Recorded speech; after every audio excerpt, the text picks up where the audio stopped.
have a call to order, please? If everybody could come in and sit, we can get going.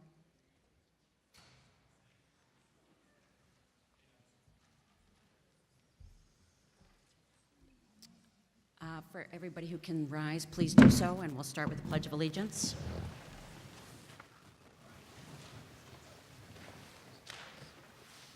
Allegiance to the flag of the United States of America and to the republic which it stands, one nation, under God, indivisible, with liberty and justice for all.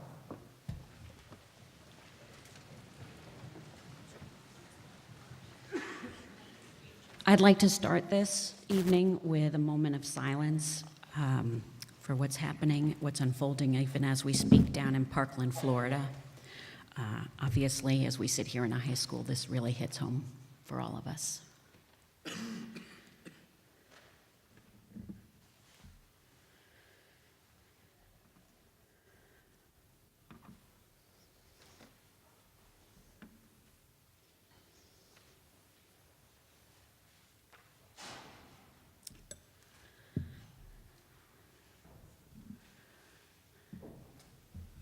Right. Obviously, there are a lot more faces in here than we usually see. So I'm going to begin by just talking about procedure. Forgive me for everybody in here who knows what this is. This is our biweekly school committee meeting where school committee business takes place. By law, the business of the school committee, which is deliberations, decisions, and voting, takes place in a public forum as part of the democratic process. As such, this is a meeting in public, which is different from a public meeting, a town hall meeting, or even like last week, which was a public hearing. There's going to be an opportunity tonight. The school committee is providing an opportunity for public comment. This is not necessarily a right, but a decision that's afforded by the school committee. If you'd like to comment, I'm going to encourage everybody to please come up and sign up. As a matter of procedure, just so that it doesn't feel awkward, as we've heard in the past, during public comment, the school committee does not respond, nor do we take questions during this time. It's an opportunity for the public to provide the committee with your opinions to be taken under advisement. Tonight is different from the last school committee meeting in that it is not a hearing. However, because we know that there were many questions at the last hearing that were not answered, the school committee has assembled all of them over this past month and will be posing them to the superintendent this evening. I ask, because especially tonight, because there's so many of you, that if you do need to talk, that you please leave the auditorium. It's very difficult to hear otherwise.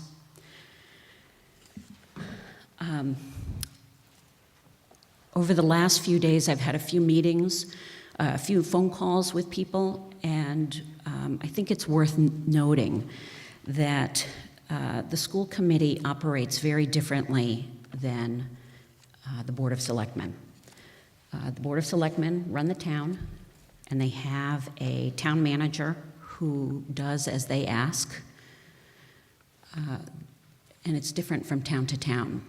The school committee is a legal requirement by the state of Massachusetts, and we are a board of overseers, essentially a board of directors, and the superintendent runs the district, who is it's not the same kind of relationship as a town manager to the selectmen. She really is responsible for the beginning and end of all things that are education-based. So with that, I want to get down to the business at hand. So as I mentioned, we're going to begin with public comment. I'm sorry. Oh, give me 1 second. If you would like to speak, I need you to come and sign up now. Even if you think you're going to speak, I would like you to come and sign up now. You can always opt out. But after we get underway, I'm not going to entertain new people who are not signed up. So I need to do this because of how many people are here. I need to get a sense of how much time we have. So if everybody could take a minute and come down if they so choose.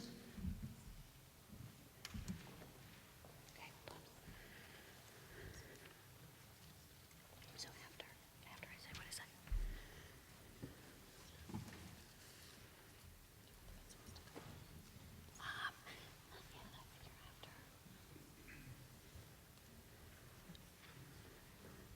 Mr. Doulette, how's my mic this evening? Okay.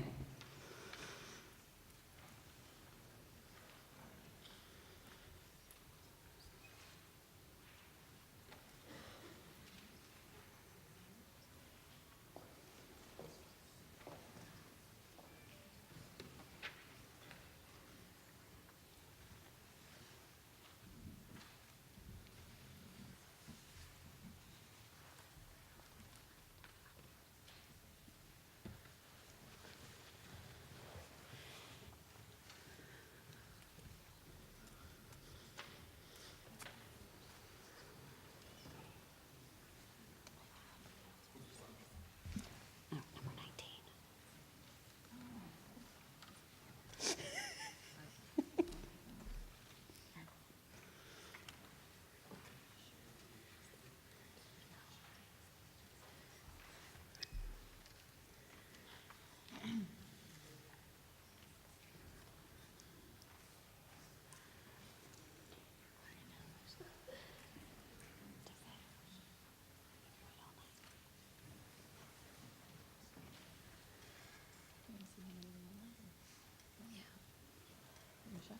No, she's going to bring it up.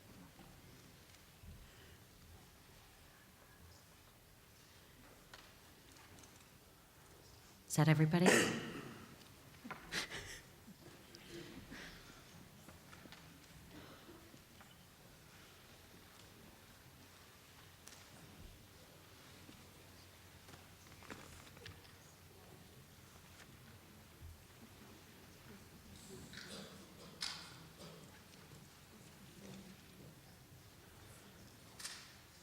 Mr. Doulette, do you have a mic for the podium?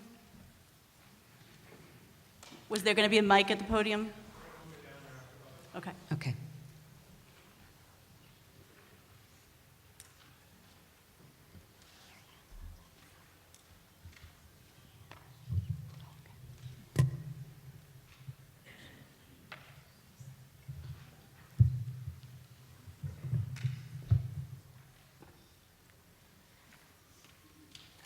Okay, if that's everybody. As I said before, if it comes when I call your name, if you decide to opt out, no pressure.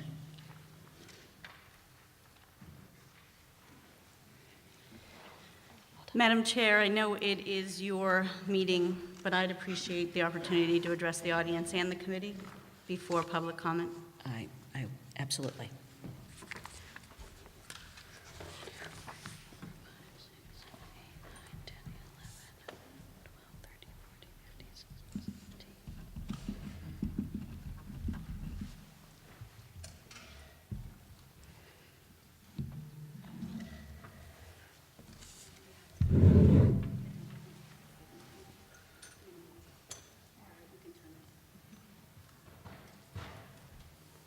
I'd like to thank all of you for attending tonight, but not only for attending, but for getting involved. Involved parents are one of the special qualities of the Swampscott community. I also want you all to know that your voices have been heard, loud and clear, with both the call and email campaigns. All of your questions and concerns have been cataloged by the school committee, and I hope to be thorough with my answers tonight. Several of these questions were answered at the public hearing on January 24th, but I'm happy to revisit. I'd also like to repeat some of what I said that night for those that weren't at the public hearing. Swampscott has many, many strengths as a school district. Over the last several years, we've rebuilt our band programs at all levels. We've reinstated our library media specialists. We've made significant progress with our technology infrastructure needs. We've invested in technology needs for our students, not just for the unfunded mandate of state testing, but also for the daily use in their classrooms. We've provided teachers with their own computer devices. We've provided robust and meaningful professional development opportunities to our educators. We're supporting our students in the area of mental health. Our test scores are consistently above the state level, and our kids are doing overall well. There are two important areas where we need to grow, and those areas are infrastructure and long-range planning. The decision to decrease the number of elementary teachers by 4, though it shows in the budget and feels like a budget-driven decision, is in reality an enrollment-driven decision.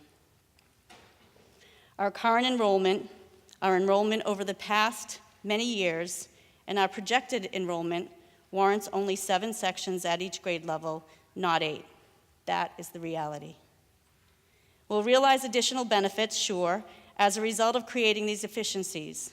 First, we begin to address the issue of equity in our 3 square mile community, and we begin to address our learning environment and space issues. I've extensively read the research on class size as it relates to student achievement. While there are now hundreds of articles available, you cannot rely solely on this research because schools with different class sizes differ from each other in subtle ways.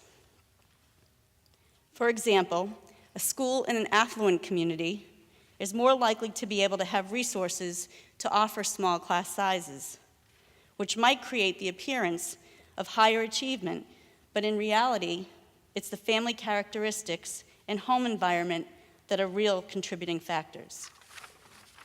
The most credible and widely cited study of class size is the Tennessee Student Teacher Achievement Ratio, or the STAR report. This was a survey that was done in the late 1980s. The final analysis of this small class size data shows a gain of approximately 3 months more schooling over a 4-year period. And the greatest effect took place in the first year, and these positive effects were most prevalent in economically disadvantaged population, boys, and African American students.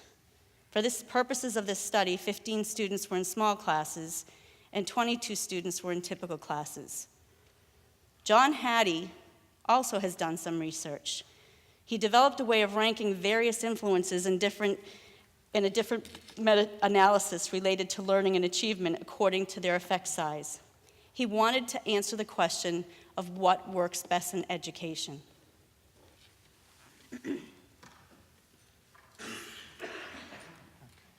I'm fine.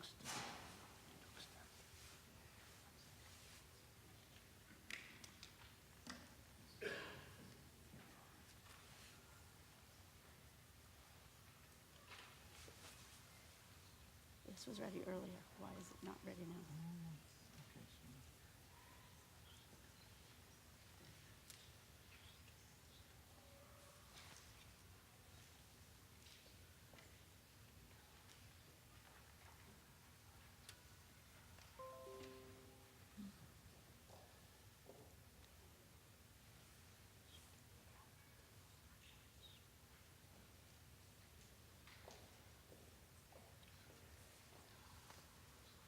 I'm not going on. This was ready when I walked in.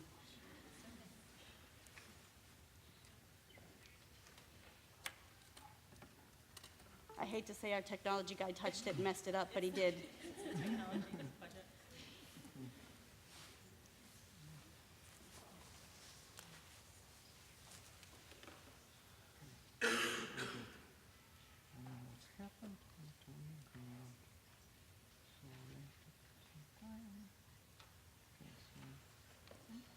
I got it all ready.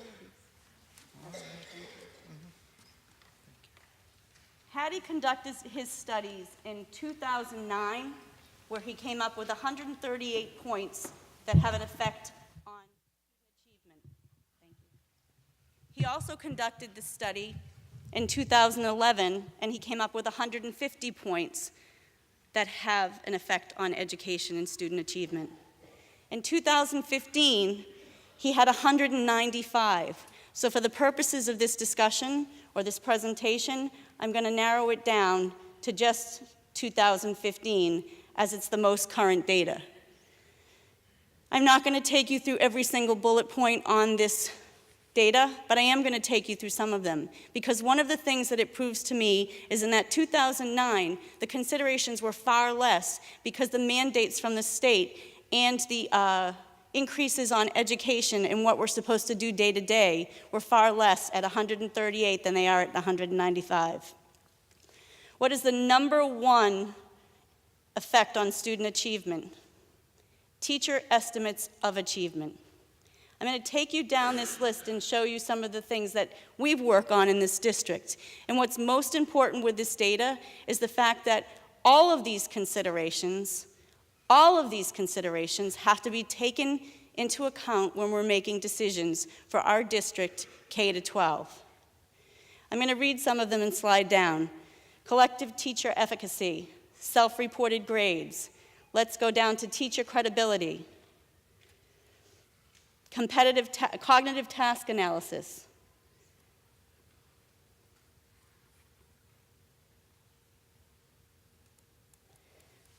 I don't need my glasses.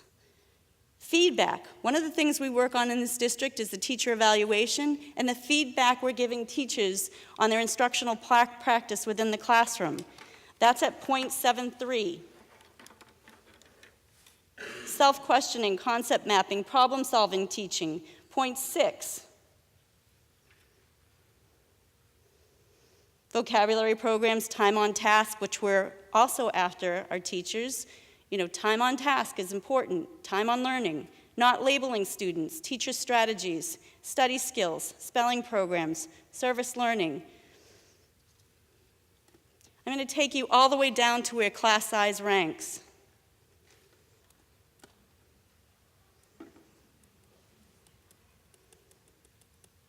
Point 2, class size. And if you want to know what the study shows from 2009 and 2015, it was the same. Let me turn on 2011 and 2009.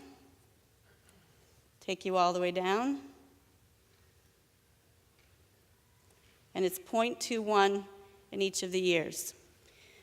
I show this information to you so that you know it's not just a decision to increase class size.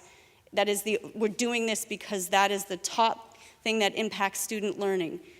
A lot of time was spent with the leadership team determining what was best for our students. One of the questions that came to me is, did we hire outside consultants to get their opinion on what we should do?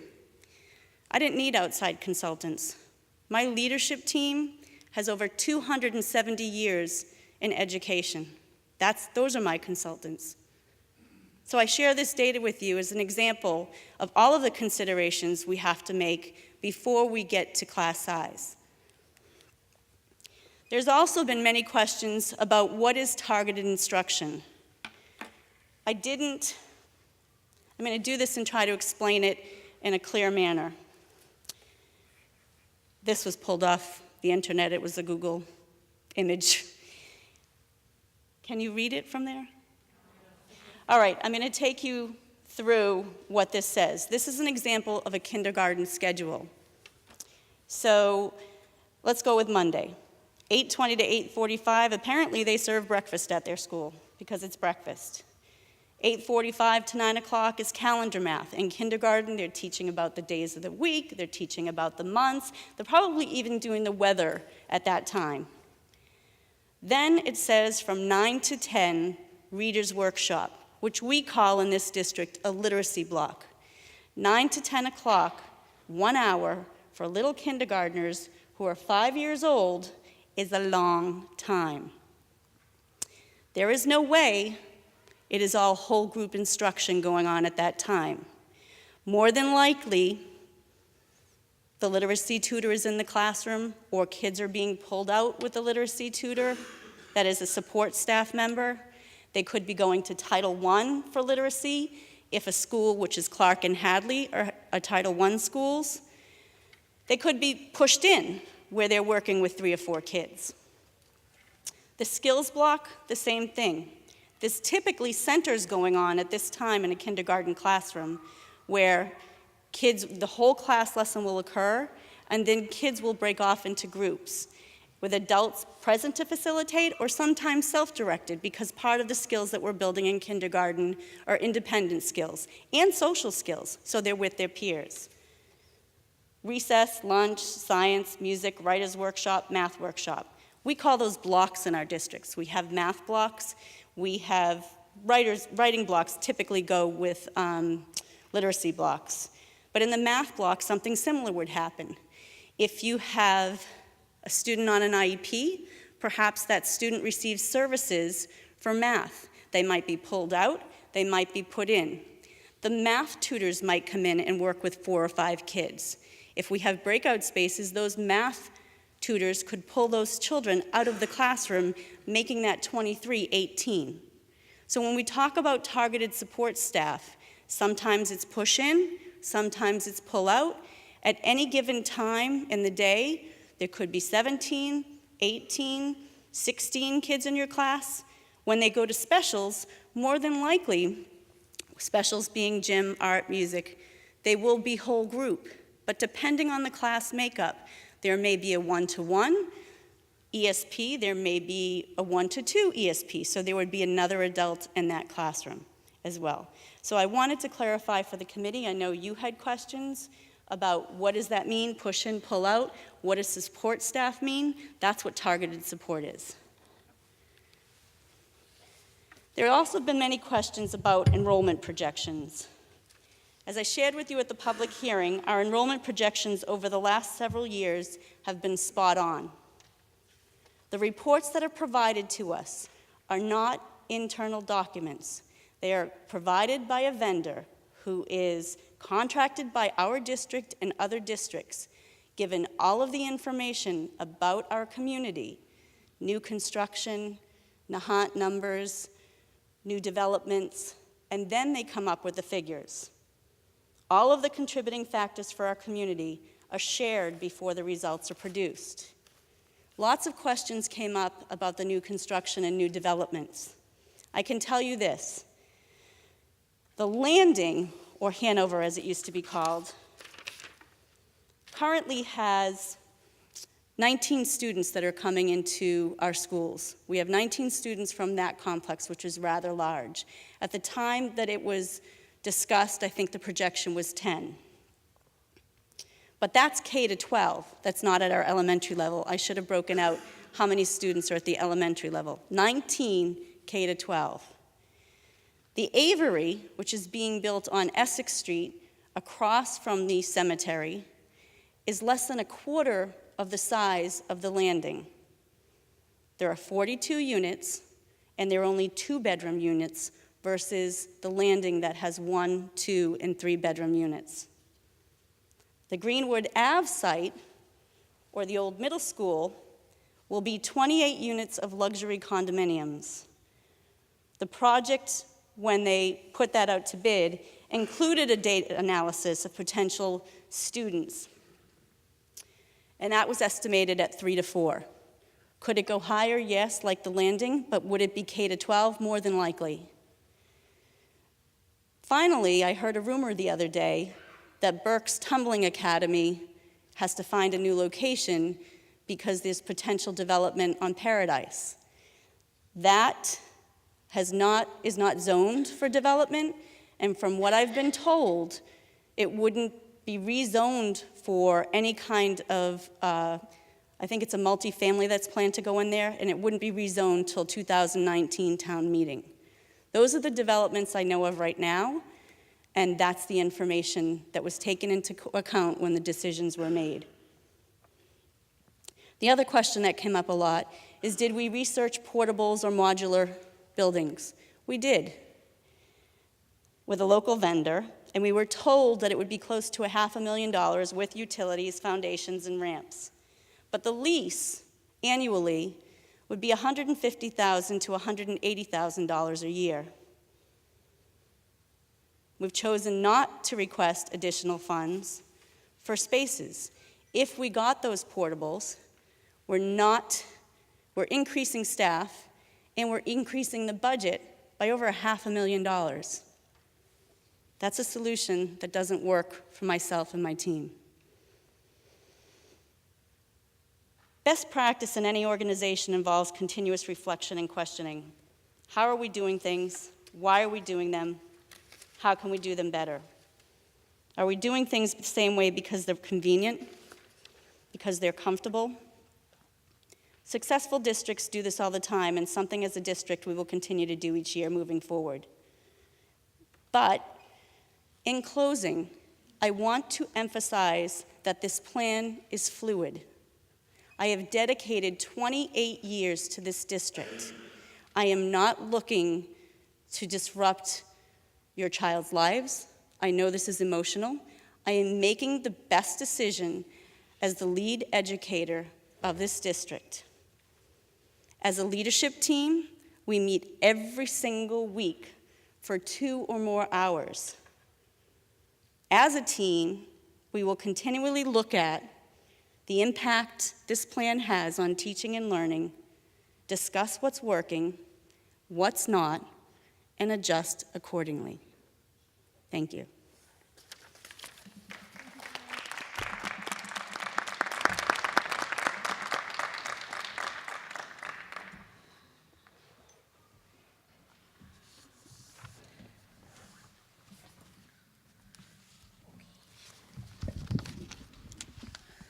Okay, thank you.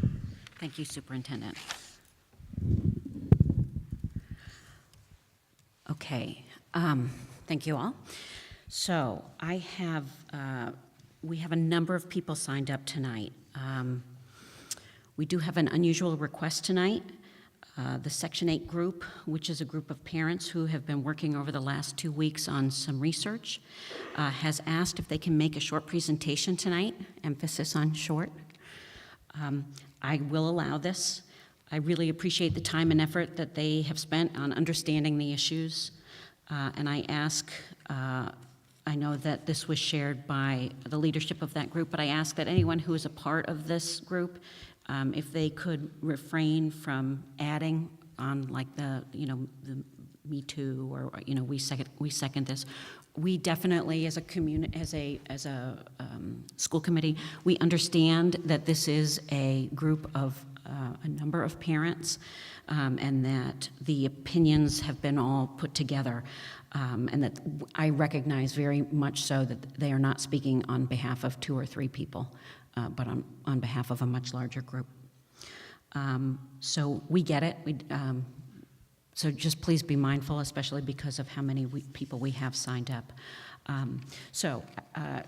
I will grant you guys, your group, 10 minutes. Which is, like I had mentioned, significantly longer than what I usually offer for public comment.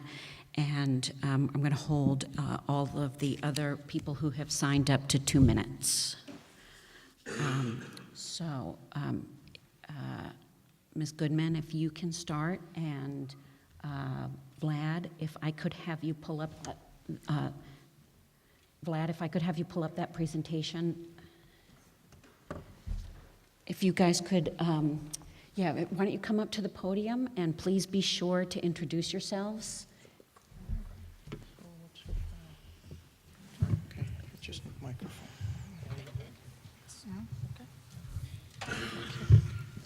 Thank you to the school committee for allowing us to do this. We really, really appreciate it. My name is Kim Martin Epstein, and I speak to the committee as a Swampscott resident, a homeowner, a Clark parent, and I want to thank you, given that you're scheduled to vote on you have a very particular purview this evening to vote on a budget, and I wanted to thank you for the opportunity to voice concerns with the budget.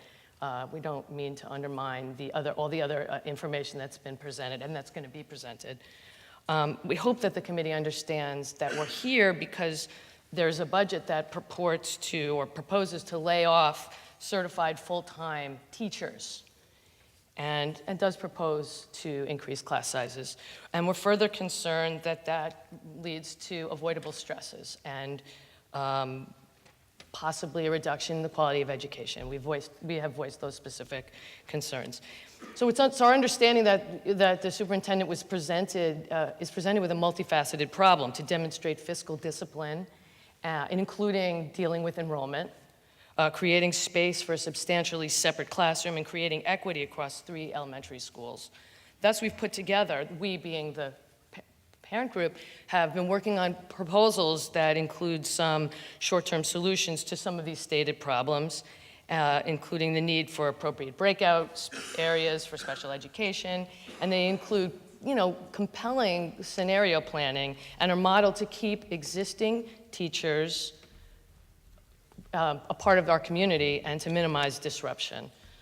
So we are confident that a cooperation between the stakeholders in this town, the superintendent and the school committee, will provide for a stronger school district now and will most certainly carve a path to what we all look forward to in the future, which I think we can agree on is a new school. So we ask you today, specifically, as we understand that much of what is going to happen is in fact fluid, we ask you to postpone the vote on this budget until a budget can be proposed that does not eliminate the full-time teachers in the district and does not raise the class size.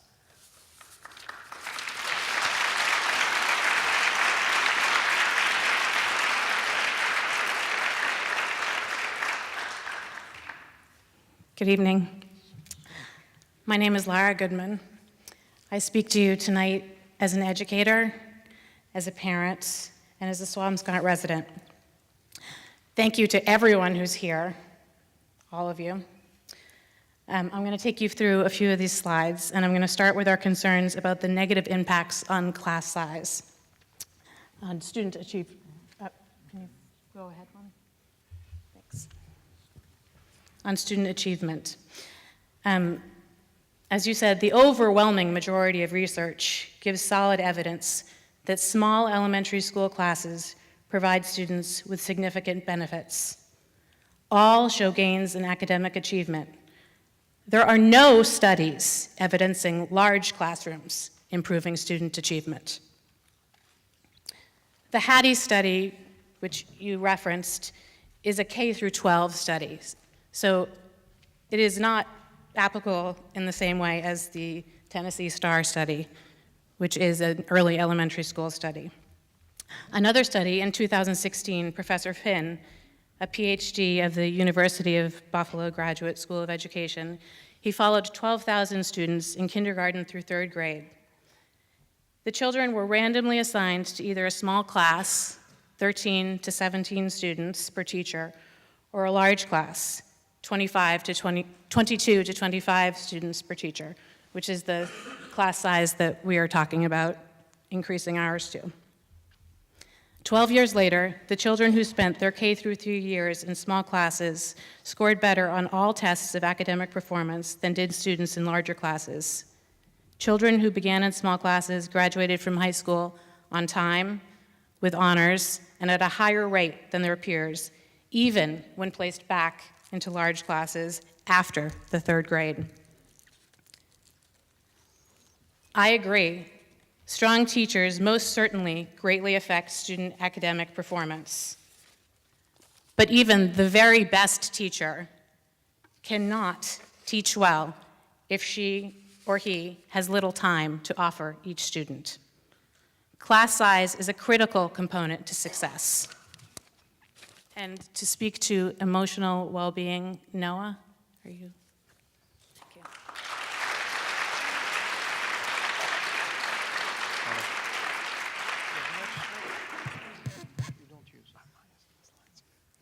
Hi, how you doing? I'm Noah Erickson. I'm a Hadley middle school and high school parent here in Swampscott.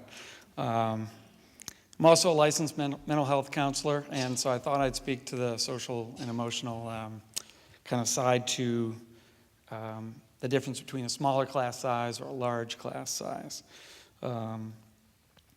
Increases in class size can have a variety of social and emotional impacts on teachers and the students, and so often in my work, I work with a lot of students, and I deal quite a bit with anxiety specifically. And so often students report less anxiety or struggle with participating in class, and I see a lot of this in my clinical work. And so just looking at the smaller class sizes, they tend to alleviate some of this and allow kids to participate or feel comfortable. And often more individualized attention can be paid to the students, and this brings a certain comfort level as well. Sometimes the larger classes can be difficult for a teacher to manage, and I know that certainly can raise not only the stress level of many students, but also for the teachers as well. Typically, I find too that even just the way the students relate to each other, they tend to be more kind to one another, and there tends to be a lower level when it comes to bullying. So the smaller class size, sometimes also creates kind of fewer discipline problems and less stress for teachers. So as far as like teacher retention and kind of handling the classroom, typically the smaller class size allows for teachers to handle this and pay the attention to each student as it's needed. So I just find like the reduction of anxiety is a big piece, and just for the committee to kind of look at that closely and consider that when making the decisions that come with the class size. And hopefully we can see the benefits of the smaller class size with regard to the social and emotional effects. Thank you.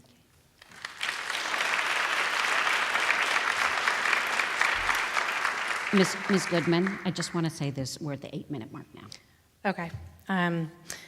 I'll try to be quick. The next point is teacher retention and effectiveness. And I will just say that teachers are most effective if they have smaller classes and can do more differentiated instruction. When more students are in a class, a teacher has less time to spend with each student. Discipline is also much less of an issue in a small class. If you can advance to the budget slide. Thank you. Yes. Hello. Hi, neighbors. My name's Terry Lorber. I live in town. I've been looking at the numbers here, and what I've displayed here is just looking at potential changes in grades 1 through 3, but we should also look at the way the changes in kindergarten also affect. My first question, or my first concern in looking at the line items in the budget was if we had a structural deficit in the regular education, if we had a structural deficit in the salaries for regular education teachers. And by my calculations, we do not. They're growing from last year at 2.44%, if you include back in the $110,000 that is being proposed to be cut. So we can afford 8 sections in this town. We can afford it. This is what's going to happen when we reduce to 7 sections. I had modeled that there'd be 3 aides added across 1 through 3. And using $50K per teacher and $30K per ESP, it bring the total salary to $1.14 million for grades 1 through 3. You'd have to adjust that with the K level as well. My point here is that while yes, there is a $60,000 benefit to this cut to our bottom line, and these are just my estimates. I think I'm in the ballpark because I believe I've lined up with the work that Mr. Katz has done. $60,000 to the bottom line is great. We can do a lot of stuff with that. However, what we're getting back is increased class sizes. Again, my numbers here of max class size and typical class size match what was presented at the January 24th meeting, so I don't feel like I'm raising too much of an alarm. I'm not inflating the numbers there. And then this targeted support we're hearing about is going to come at most 3 ESPs, although the way the budget is currently submitted today, February 14th, I only see 2 heads added. 1 each at Hadley, Clark, and Stanley. Hadley would continue having 3 sections per grade level, so that 1 aide, assuming 6 hours of instructional time a day, which I think is generous, that aide can only spend 40 minutes per day in each classroom, or less. Hadley gets it worse there, folks, sorry. Clark and Stanley will only have 2 sections, so that aide won't be as fully stretched out. These are non-inclusion ESP aides. There are plenty of aides in the school doing great work with our children who are in IEPs. And I think as we consider the equity question, we should not be expecting students on IEPs to give up their aides for the regular classroom. Finally, the way I look at this is very much in relationship to a new school building, and I see the same problems occurring now in this discussion we're having as we had for our new school building. Please do not use this budget cycle to try to remove the class size issue from the discussion of any new school building or renovation of school buildings. Our students will not be better off and will only make a new school building harder for us all to achieve. And I think Laura is going to wrap it up. Yeah, I'm gonna cut you off there.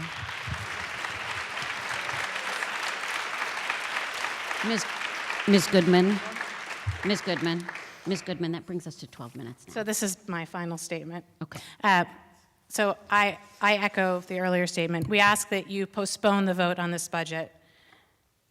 We ask that Superintendent Angelakis, you to ask her for a budget that does not eliminate 4 full-time elementary teacher positions and raise class sizes for 600 students.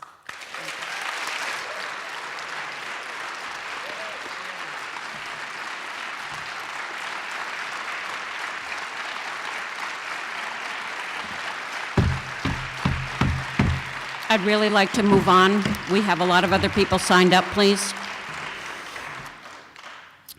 I'm going to call you when you come down. Please introduce yourself. And as a reminder, if you can keep it brief, there's a limit of 2 minutes. And keep it kind. We are your neighbors.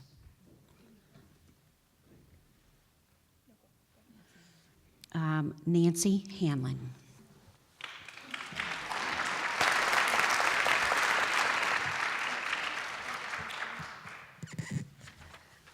Good evening, everyone.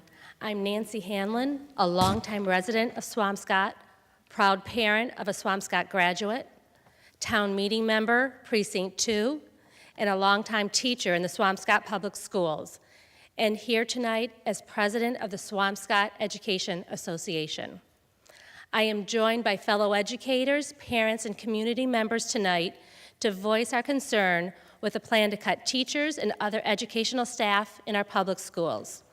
Cuts of this nature ultimately lead to larger class sizes, less personalized instruction, and the loss of opportunities, which are all negative consequences for our students.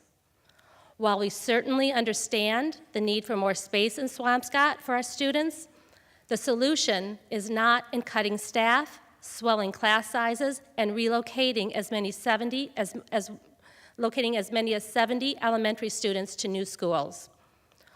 While clearly what Swampscott needs is an investment in its public schools, our students need sufficient space in up-to-date buildings, and they need qualified educators. It's already challenging to provide the individual attention students need to succeed. State funding for public education has not caught up to the reality of what communities across the Commonwealth need. The solution is not in following the state's lead to shrink the investment we make in our public schools.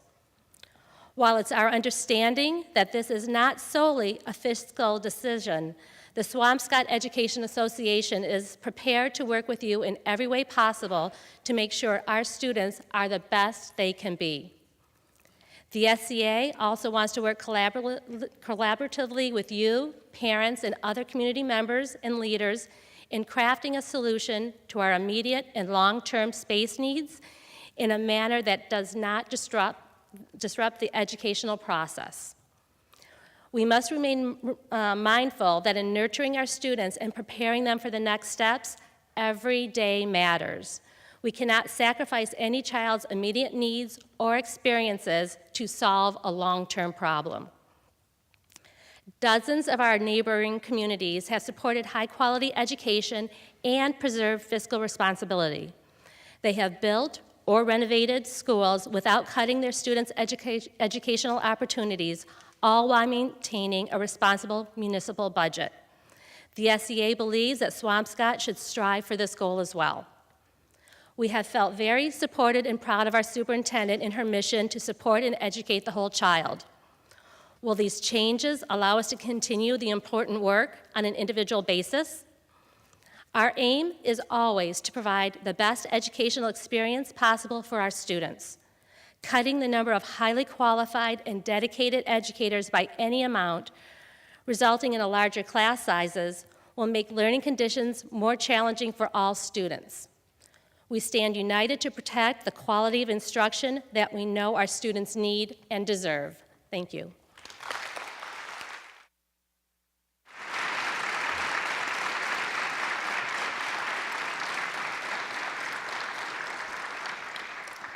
We do have a lot to get through tonight, and I really need to ask people to keep it to a minimum of 2 minutes.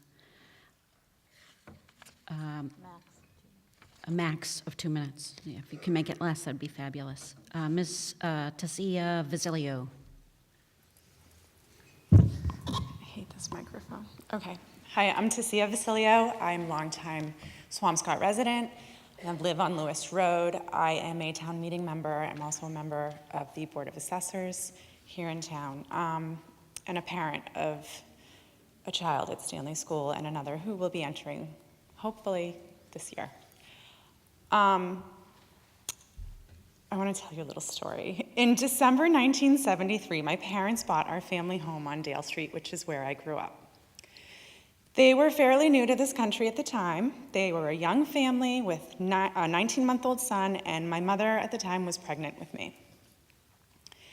If you talk to my father, he will tell you that the one and only reason they chose to buy in Swampscott is because Swampscott had the best schools in the state. Swampscott was actually known for graduating the most doctors, the most people who went on to become doctors, or some crazy statistic like that. Fast forward 44 years, yes, that's how old I am, and we are now ranked number 44. Our schools are not what they used to be, and if we move forward with these changes as proposed by Superintendent Angelakis, I fear we will decline even further in rankings. What I see as the biggest challenge for our district is that our special education costs are increasing year over year and exceeding what a 2.5% increase in the school budget can accommodate. The needs of our kids are increasing, and we just can't keep up. So I see this plan as pulling resources from the general population to make the needed accommodations in special ed. At face value, this proposed plan looks like the most practical thing to do. But there is so much data showing that it will have a negative effect on the quality of education our kids are receiving. This solution is actually putting us in a position where we are essentially taking from Peter to pay Paul. Sure, it's an immediate fix, but looking long-term, our school performance will decline more and more year after year. Countless studies show that this will impact our children's test scores, not just in elementary school, but middle and high school as well. Leaders in our school have told us about studies that show teacher quality is more important, but have not been able to show us any of these studies. I know you referenced one tonight. The studies I have seen say it's both that matter. Yes, well, you can't have a small class with substandard teachers and expect good results. At the same time, you can put high-quality teachers in a class with over 20 kids, and if you follow them through high school, you will see that the test scores of students in large classes with high-quality teachers will be lower than test scores of students in small classes with high-quality teachers. It's been proven multiple times. So we need to find a better solution. Thank you. In trying to get my head around the big picture of this problem, I've heard from multiple people about inequities in state funding we are receiving through Chapter 70. I've started to learn a little about how this all works. I realize it's a complicated formula that they use, but I would like to find a way that we can all help to resolve this. I know I am speaking for other people here when I say this, but I'm sure every parent who wrote you a letter about this issue would be more than happy to write a letter to our state representatives, senators, and our governor so we can get some attention on this. What I'm trying to say here is that we are all stakeholders in the quality of our schools, and we want to work with you to make them the best they can be. Several parents have expressed that they are willing to rework space and make other compromises, but please, please, please do not compromise our children's education. We can't go there. I'm asking you here tonight to please work with us. Please delay this vote, or even better, amend it so that we can remain in 8 sections and keep our classes as small as possible. Thank you.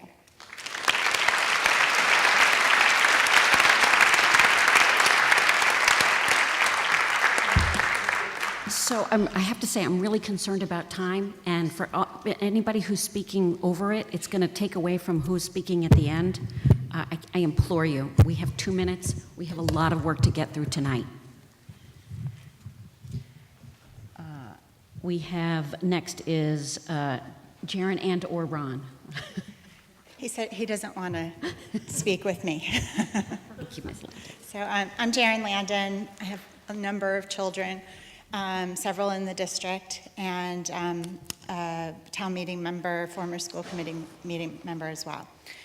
So in 2014, about 70% of the town voted down a 7-section school. And I had the privilege of helping to put together a survey to analyze what went wrong. And we knew the town needed a new school. You know, we're in a worse position today than we were then, no doubt. But the primary reason cited on that survey was because the school was going to be too small on day one. It was a 7-section school. So now the schools are proposing essentially to do something similar, create 7 sections, to do something exactly what the town has voted down, and we don't have the opportunity to vote on this.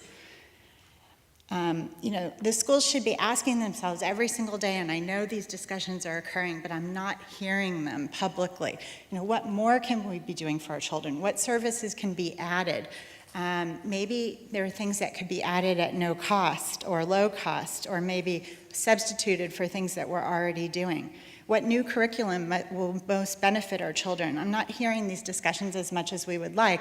We have a whole room full of volunteers that will serve this school, and we keep having them come out for things like the 2014 vote to complain about problems when we all could be helping, as Tasia referenced. This is a group of over 100 volunteers for you here to help get the school, to help, I'm sure there's reading and math tutors available here as well that would be willing to serve for these collective goals. You know, something has to give, but it shouldn't be class size. This won't accomplish the goals of raising the bar for education for our children. That's 2 minutes. Thank you. I urge you to delay the vote and consider other options other than cutting 4 teachers and impacting 600 of our youngest children in this district. Thank you.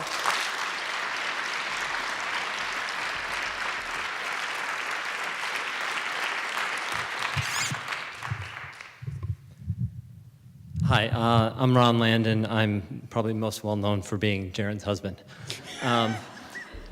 This 779 is what the handout said is how many students are in K through 4. That's the number of kids that are going to be affected by this decision. 779. Don't think it's just people that are moving from one school to another. Every class size is going to go up. Every single student will be affected.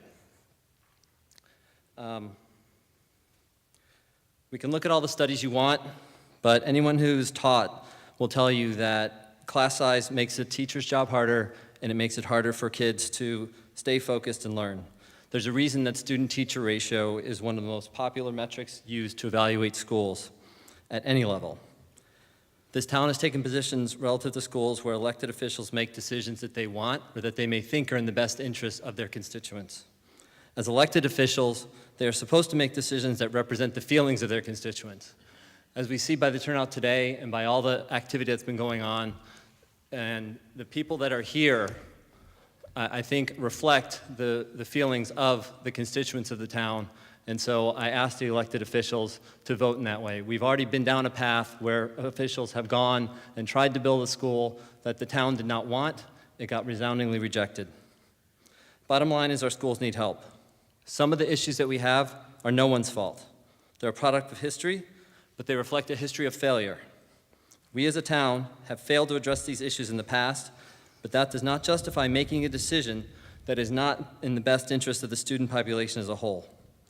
We have failed in the past. Don't fail our students now. Don't fail our students now. Don't put your name associated with the history of failure that we've had in our town. Take a stand and vote against increasing our class sizes. Thank you.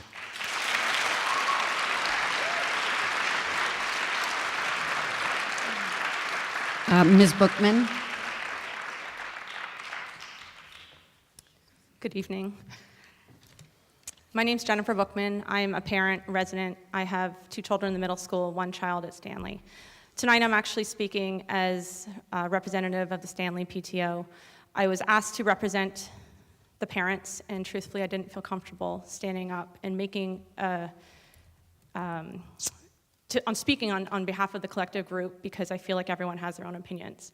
So we met as a board and we decided to put out a survey so that we had actual data, and we were very clear that we wanted data to support the plan, as well as, people who were concerned, so that we could hear from both sides. An email went out today with all that information to everyone here, as well as all the Stanley parents. If anybody in the room would like the summary, I'm happy to email that to you electronically. There's also some printed copies outside. In interest of time, I'm just going to read one slide, which is the main bullets, the overall data. The distribution list was 233 members. There was a 37% response rate.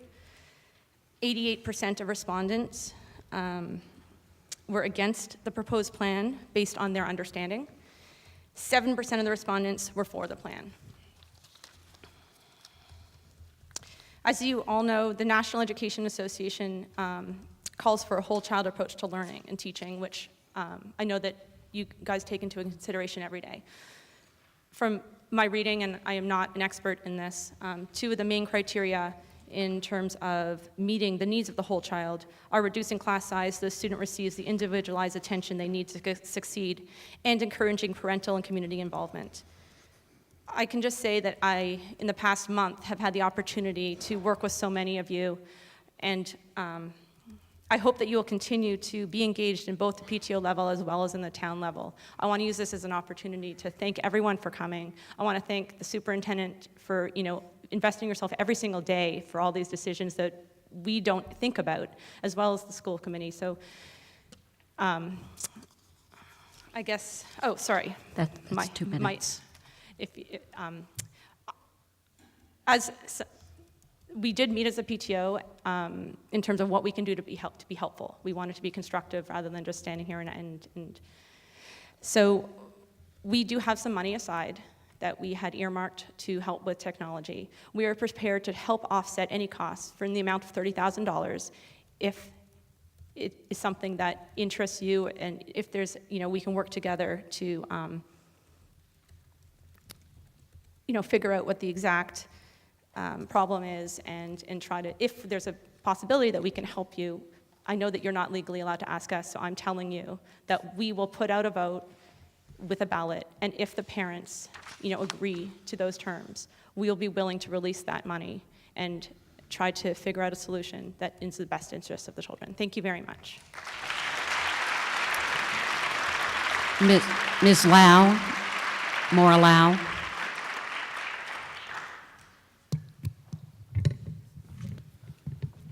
Hi, good evening, folks. Just a few quick things. I will be brief. I would just like to first address Calvin last night here in the audience. Calvin Terrell came and gave a presentation. Mr. Harris seemed to think there were about 150 parents and participants here, and it was fantastic. It was important. Thank you to the district for bringing him here at the cost of $4,500. So thank you. That's important work. I do want to, I'm a high school parent, I'm a middle school parent, I'm an elementary parent, I have a graduate. A student sat here last night and very frighteningly said, you know, the culture at the high school has changed, and that the culture at the high school, she used the word that STEM students are scared. And I think that was alarming to me. That was alarming to hear in the council meeting last week. I do realize that those things are being addressed and parents aren't privy to everything, but I think that it's an important thing for the district to hear. I think it's an important thing for parents to hear. All of our children should feel, and we know that, should feel, you know, comfortable and safe to come to school. And so there's things going on at the high school that I think the broader population needs to be aware of. So real quickly, just to address my concerns about the changes for the elementary level, I really want to take it from a standpoint of maintenance and safety, because I do think that those two things are my biggest concerns. I think that, yeah, we could probably successfully get to 7 classrooms, but I worry about that happening safely. Maintenance is just, it's still going to be a problem at all of our elementary levels. I don't see how we can walk away from the problems that we have. If we look at our group settings, getting kids to lunch safely, getting kids evacuated safely from Hadley School is going to be troubling and concerning. We've had a lot of changes. We have a new principal. We want to, you know, build her with success. I would hate to see all of this change happen to her in her second year. You know, I would like to highlight the fact that I had to complain again about the cleanliness of the teachers' facilities. Teachers should not have to use facilities that are filthy. They were filthy again. And this is the third principal, and I have to give a shout out to Ms. Bebchek. She finally got it taken care of and managed, and she got some maintenance in the teacher's bathroom, so I'm hoping it's a bit more appropriate.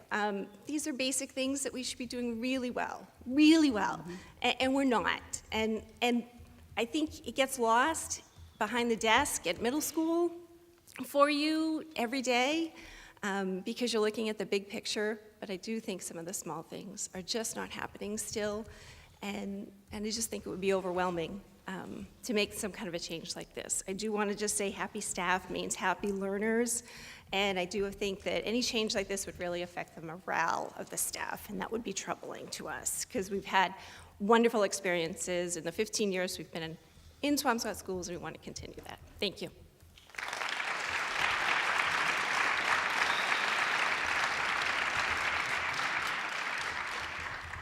Sarah Bronya? Ms. Bronya? You good? Thanks. Much appreciated. Ms. Marianne Hartman?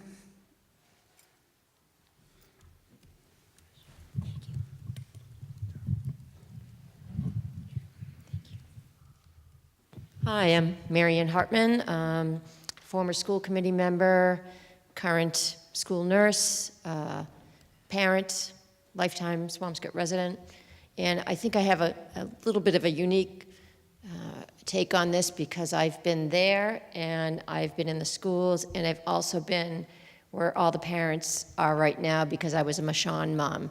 And for those of you who are new here and don't know what that means, about 10 years ago, we closed the Michon School over on Burpee Road. Woo! Thanks, lad. Time's up. Just pause my time. Over on Burpee Road, and it was a very, very difficult time in town. And I'm really not standing up to either speak for one side or another, but just to kind of throw out a word to caution to both sides.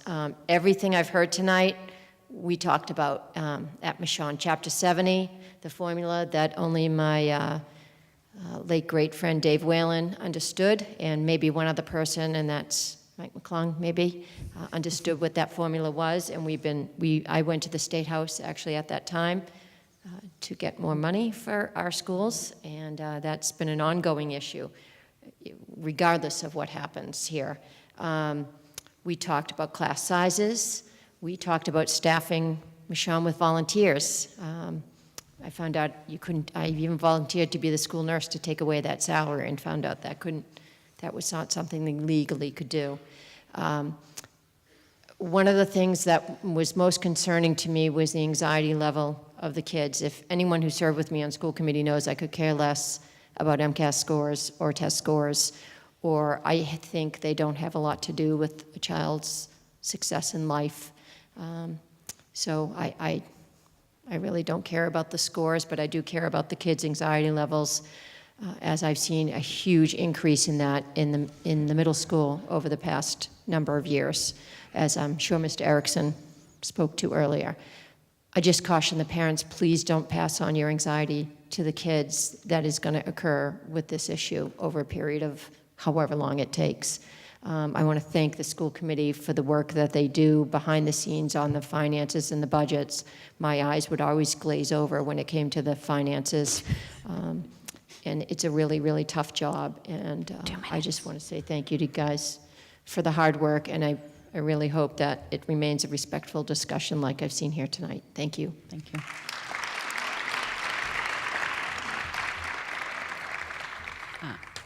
Victoria, I think the last name is Kelleher.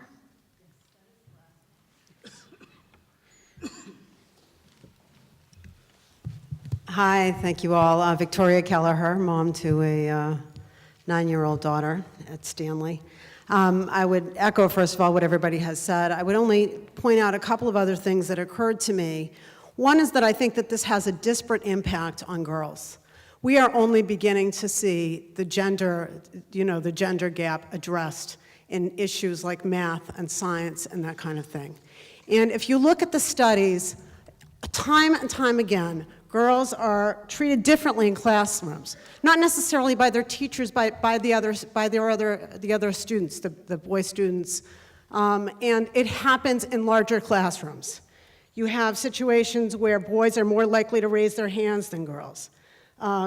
Boys are more likely to receive individual attention, are more likely to ignore girls' contributions in discussions. We know that there's a gender gap in math and science. And the studies are showing that smaller classrooms benefit girls in ways that are different to the ways they benefit boys. And I think that's really important as we begin to look, we're only beginning to address this in society. And so I would really ask the school committee, the superintendent, to think about these issues.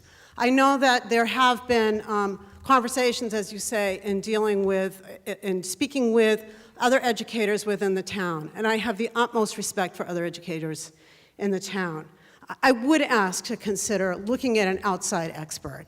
You can have, no matter whether you have excellent educators or not, you can have a situation where you end up with an echo chamber, where everybody is simply kind of, repeating what each other is saying because it's what they know. It's so helpful to have an outside person come into a situation and provide their opinion. So I would ask that the committee delay voting on this issue and get some additional information. As people have said, we've got a world of information here. There are experts who look at this, and which can save money in the long run. So I would ask that the vote be delayed on that basis. Thank you. Thanks.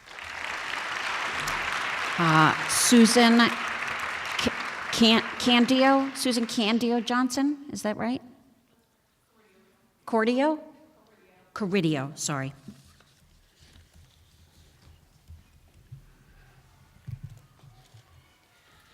Hi, everybody. I was not prepared to give a speech tonight until about 10 minutes before I left my house, and my husband said that that's what goes on during these meetings. If you have something to say and you show up, you're supposed to get up here and say something.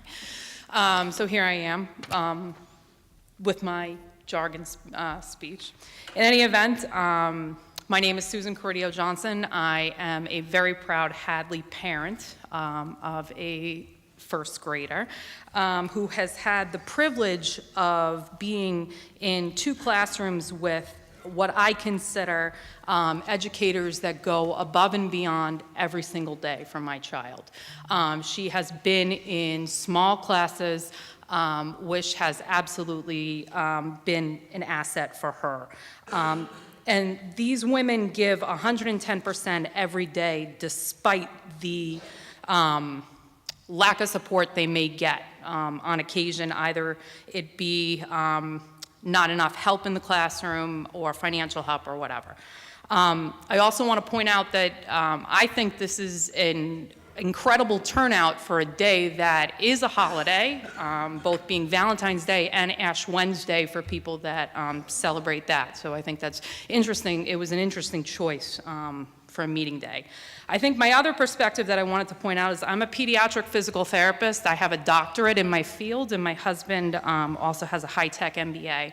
So we moved to this town with education being the utmost priority for our children. And I feel like last year when my daughter was first in the school system, the issue came up of universal kindergarten. Now, I grew up in New York, and people there talk about universal preschool, not universal kindergarten. So that was the budget issue that happened last year. Now, this year, we're at this meeting talking about, you know, should we raise it to potentially 23 students in a class? For me, that's an unacceptable decision, because that taxes both the teacher and every child that's in that room.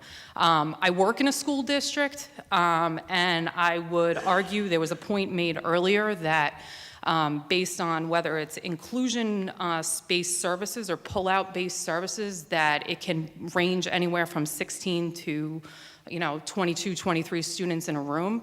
The push in Massachusetts is that students stay included in the classroom as much as possible. It's 2 minutes. Okay.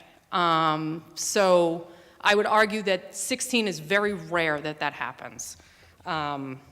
Being somebody that is in school and works in a school every day, I get asked to tie shoes, wipe noses, put backpacks away.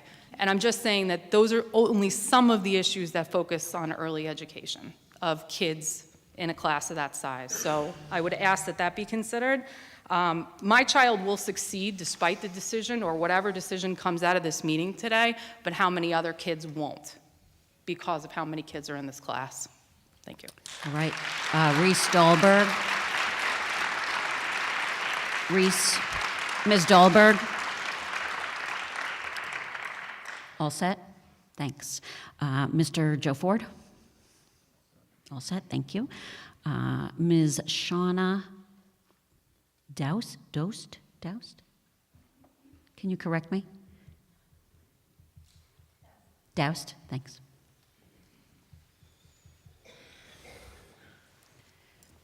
Okay, so I've regretted putting my name up, and I've been taking deep breaths, but I'm here.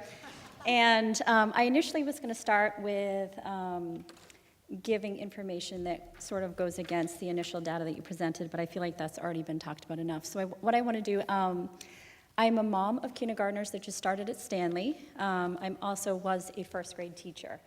Today I had the pleasure of coming to Mrs. Cassidy's class at Stanley to celebrate Valentine's Day. As a teacher, when you walk into that classroom, the first thing that you notice is the lack of space. There are 3 circular tables where 4 students at best are supposed to sit at. As a teacher, you look right away, there's at least 5 at every table, which means for a young person, there's like a bar between their legs, which is a big distraction. The rest of the students are seated at a guided reading table in the back, which is supposed to be just for guided reading, but because of the lack of space, it's used for their everyday stuff. It shouldn't be like that. We're going to add more kids to that. That's way more distractions. As a teacher, my last teaching job, I taught 22 kids. It was a struggle. Every night I went home and I said, who didn't get enough of my attention? And there are always kids that come up. What can I do tomorrow to give that child more of my attention? And this, I had a full-time aide with me every single day. Much as those of us with parents of more than one kid, we go home at night, I didn't give so-and-so enough of my attention. With more kids in the classroom, it's going to be an insurmountable job. It is a hard thing to do. And while we are looking at the big picture tonight of achievement and what that will look like in the long run, I ask that we look at the small picture too. the everyday. If your child is going to school in the morning, having a hard day, and you're hoping, oh, you know what, the teacher will pick up on it. If we have more kids in front of us, it's hard for us to tune into every child's needs. It's just the way it is. So I ask that you look at the small stuff as well as the big stuff. Thank you. Last but not least, Mr. Glenn Pastor.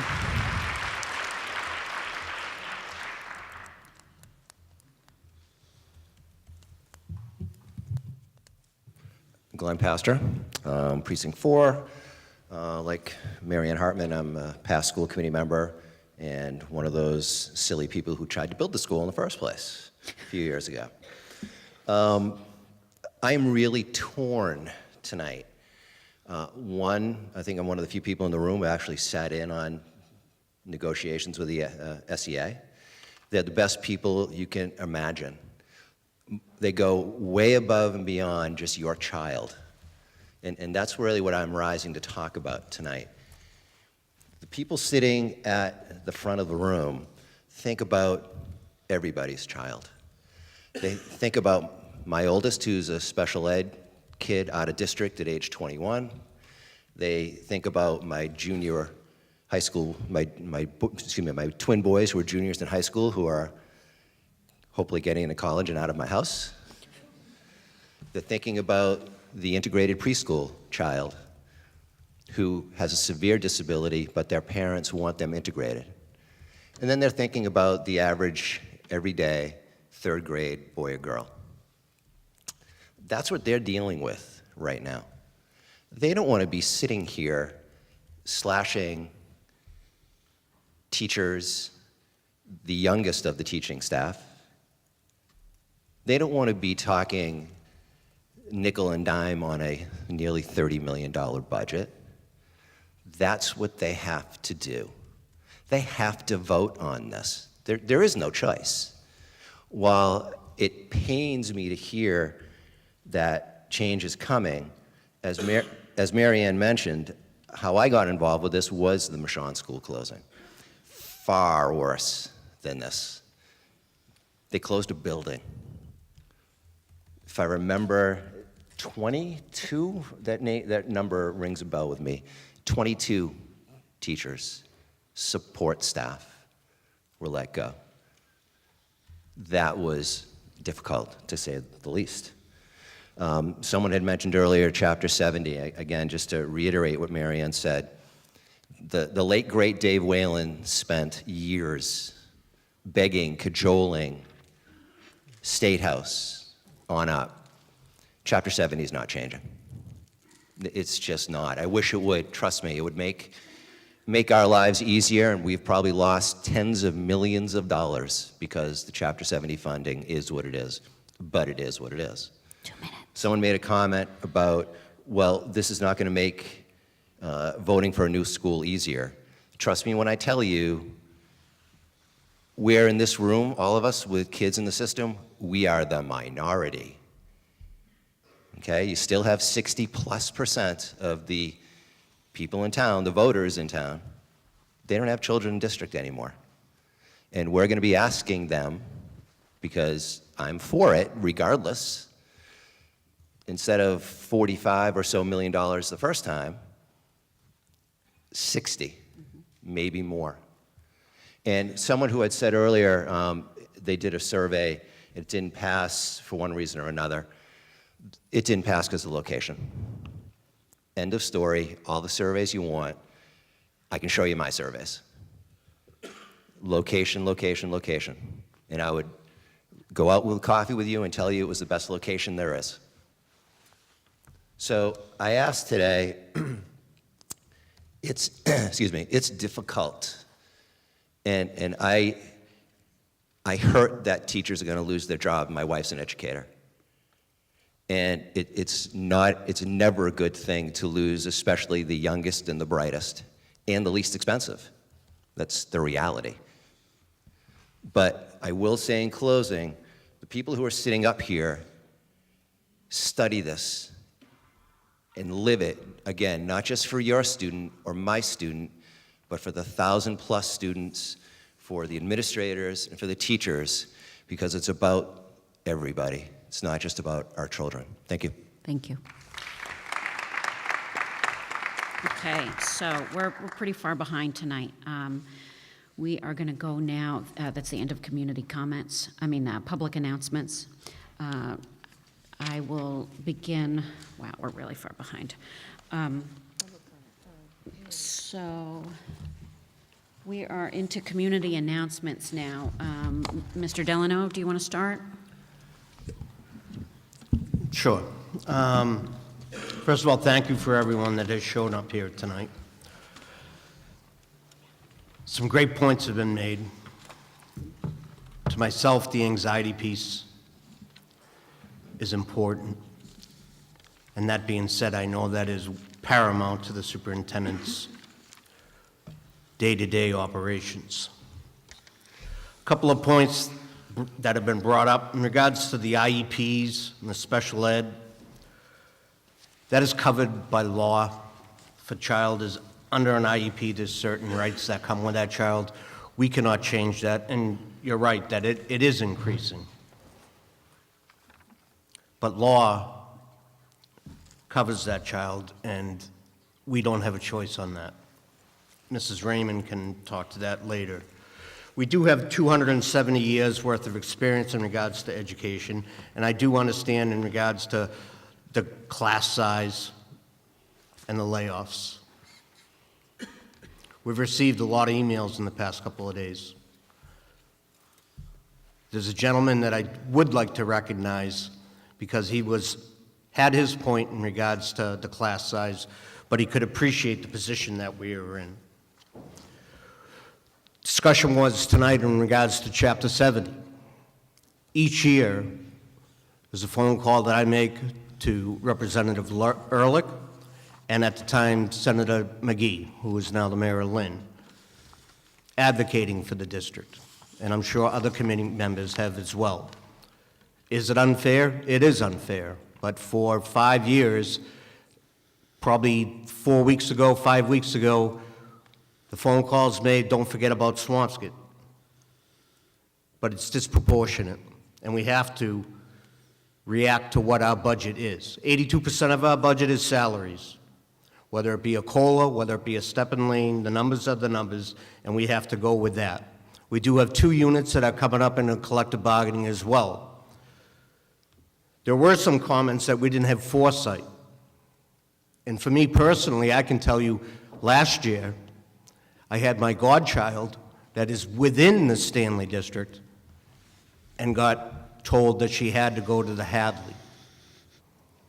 Whether a child is educated at the Hadley, the Stanley, or the Clark, we have parity. I once went down and looked to see if we could get funds from a PTA to support the budget. I was told at that time we could not do that because of a parity reason and a host of other laws. In closing, there are tough decisions that have to be made. There is no one on this committee that doesn't realize the anxiety of a child. Having a 9-year-old at the Clark, I can understand what parents go through. Being a graduate and a lifelong resident of Swampscott and have lived through the Michon closing, I can tell you that schools were pitted against each other. And I hope we do not go down to that road, because whether it be a 9-year-old at the Clark or a 9-year-old at the Hadley or a 9-year-old at the Stanley, they're precious. They're moving forward with the help of the teachers and hopefully the support of all of us.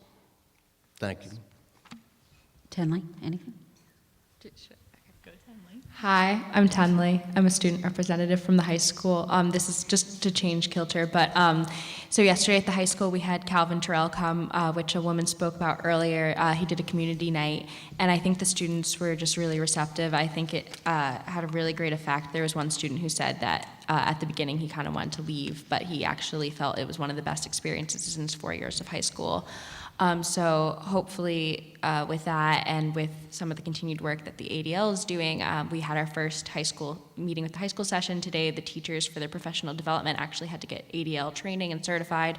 So I'm hoping that that means that we're moving in the right direction and that will bring about, I guess the ADL slogan is a world without hate. So that's what we're hoping for.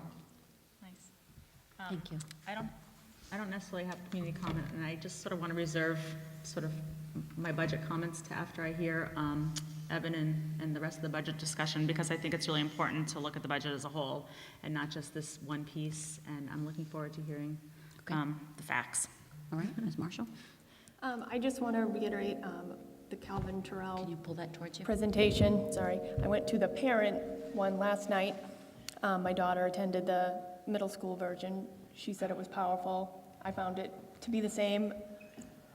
I was a bit out of my comfort zone. It was, it was a learning experience. So I just wanted to thank him for coming and sort of pushing me a little bit last night.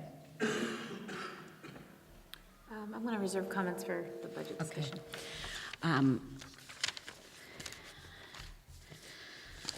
So I want to say tonight that I'm grateful for the comments that we heard from during the public comment section based on a forum that we had on Monday night at Stanley. I was frankly pretty nervous. I do want to recognize particularly the Stanley community. Having been a Stanley mom myself, I know that this was a really tense week for most of the people at Stanley, both the teachers and the families. And I want to recognize this publicly because I do know that the way that everything has been portrayed in the news is not necessarily as rosy as it's been reported. We've gotten a lot of phone calls and a lot of emails. And the community is definitely facing some uncomfortable issues, both in terms of leadership as well as budget. And I really want to acknowledge that because I recognize that I recognize how uncomfortable it is, and I recognize how discomfort plays quite a factor into emotions.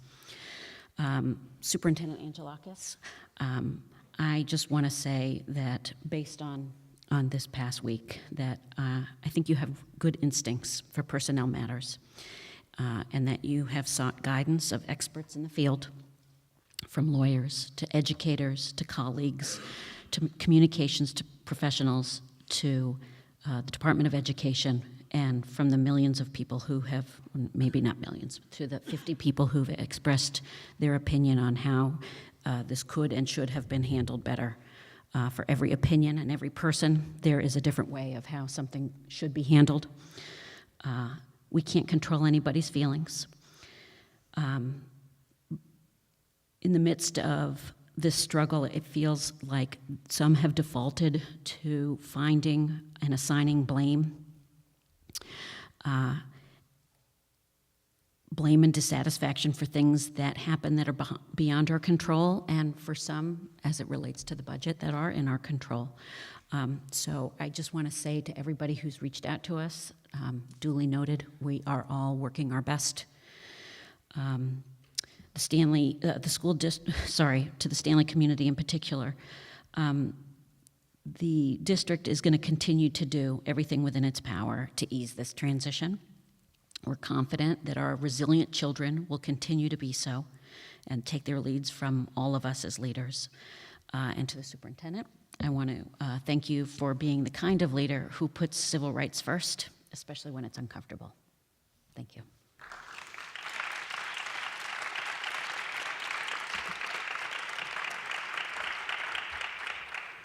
Okay, with that, we're going to move into the superintendent's report. So Superintendent, it's all yours.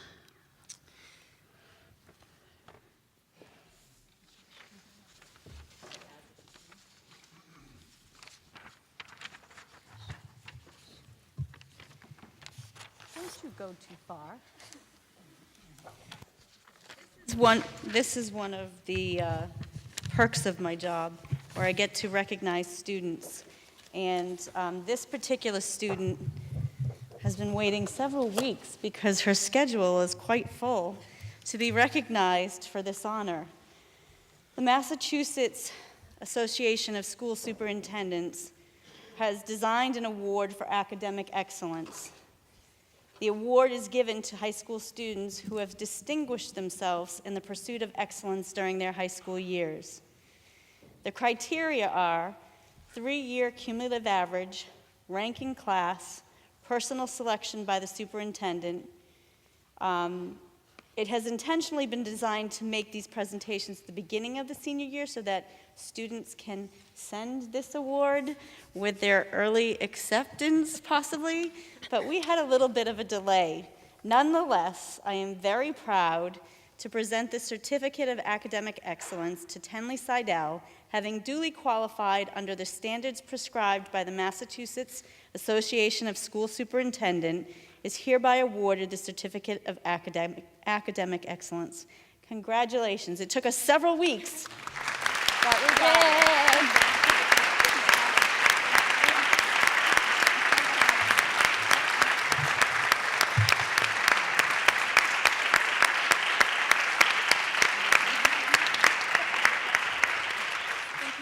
You're welcome. And pure coincidence that she is on our school committee. But she's booked. Like, trying to get on her calendar is a little difficult. Is John Martin here? Our student John Martin? Oh, there we go. And how about Grace Pyers? Come on down. I'm glad I didn't come down and have a seat.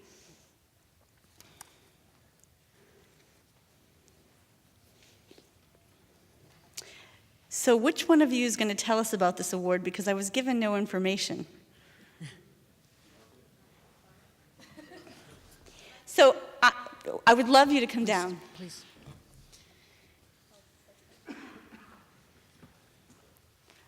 I should have put my glasses on. I didn't even see you.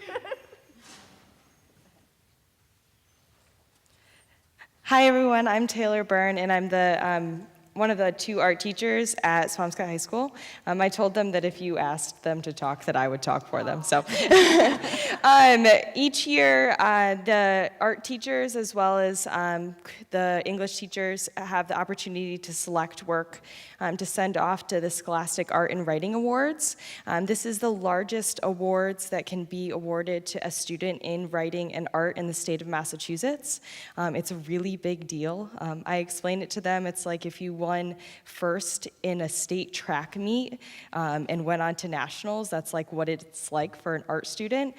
So it's a really, really fantastic honor. And John Martin won an honorable mention for his photography piece this year.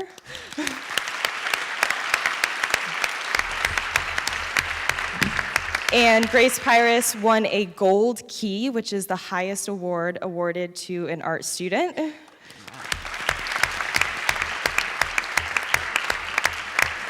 And her piece is actually now going on to the national level to compete against artists across the entire country, and we'll hear back in March, so keep your fingers crossed.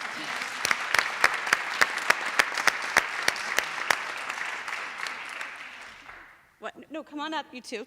So we made up our own certificate because we didn't get anything, but we knew it was a super exciting deal. So the Swampscott School Committee presents the Certificate of Recognition to John Martin for honorable mention for the Scholastic Art Award. Congratulations. And the Swampscott School Committee presents the Certificate of Recognition to Grace Pyers, the gold key winner of the Scholastic Art Award. Thank you so much for taking us through.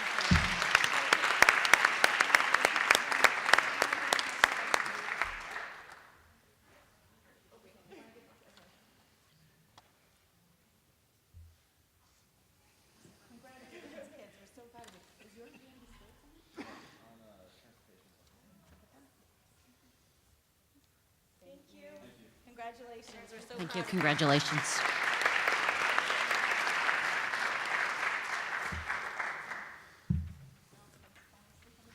I know, really, what's going on with that? The final item under my superintendent's report is the first read of the school calendar for the school year 2018-2019. Can't believe we're here already. It's in your packets. It's in a new format. Appreciated. Like this format on one side. we share with our colleagues and get good ideas. So on the front side, you have the legend, with the beginning of the school year starting staff pre-K to 12 with a convocation on August 27th. Grades pre-K 1 through 12, the students' first day would be the 28th, and there would be no school on the 31st or the 3rd for Labor Day. Projected last day of school right now would be the 21st. If we had 5 snow days, no, wait a minute. Yeah. If there's 5 snow days, it would be June 21st. Obviously, if there were not 5 snow days, it would be the 14th, which seems so early after all these years of getting out later. So you can read the rest of it. I'm sure you did before tonight's meeting, so if you have any questions, let me know. But we'll bring it back for a vote at some point in the next month, I would say, correct? And can you remind us again who is responsible for creating this? You have a team, correct? There is a committee that I am not a committee. part of that Ms. Klondike worked with. And so if you'd like to say anything. Well, this year, we literally just took the dates and moved them forward based on the information from the committee last year that we wanted early release days on Thursdays and so forth. And who's on the committee? It was a couple of elementary teachers. I'm trying to. Sorry to put you on the spot. Yeah, I'm just blanking out right now. Okay. Becca Buckland, But I teachers think. from every school? One at the elementary, one at the middle, and then high schools. Okay, so from every level. Okay. All right. That concludes my report. Okay, next up, we have Mr. Katz, the school business administrator.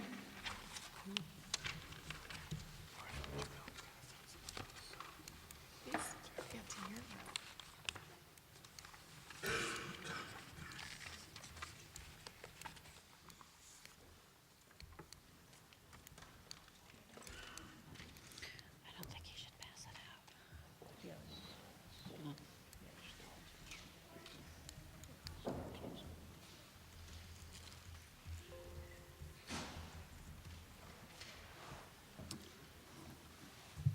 Okay, good evening, everybody. We're passing around some handouts. There are 3 documents. One is the PowerPoint we'll be reviewing here, which is posted online. There's a 1-page document which summarizes the changes in the budget. And then the third one is the actual line item budget, and that is posted online. The PowerPoint will be posted online tomorrow. And I apologize for my voice. It sounds worse than it really is.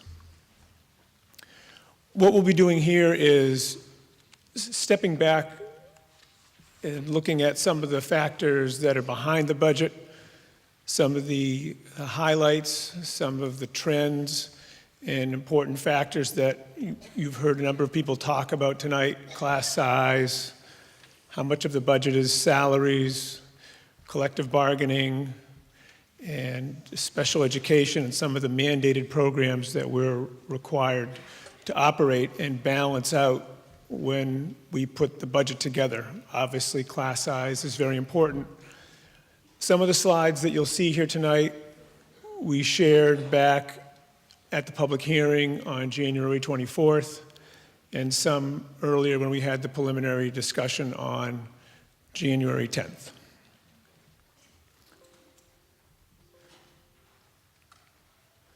So the items we'll be following tonight will be the budget timeline, the history of town funding for the school department, budget goals, budget highlights. We'll talk also about some of the changes that have taken place since the January 24th public hearing. We'll look in some detail at some priority areas, and then we'll talk briefly about the budget document and the wrap-up and next steps. So again, tonight is the 14th, with the school committee scheduled to vote on the budget. On February 28th, the school committee will be meeting with the Selectmen and Finance Committee During March and April, the Finance Committee will be reviewing the whole town budget, and the school department, I'm sure, will be part of those discussions during March and April. And of course, with our 2,200 students all moving forward a grade next year, we're starting to plan in March and April and May for next year.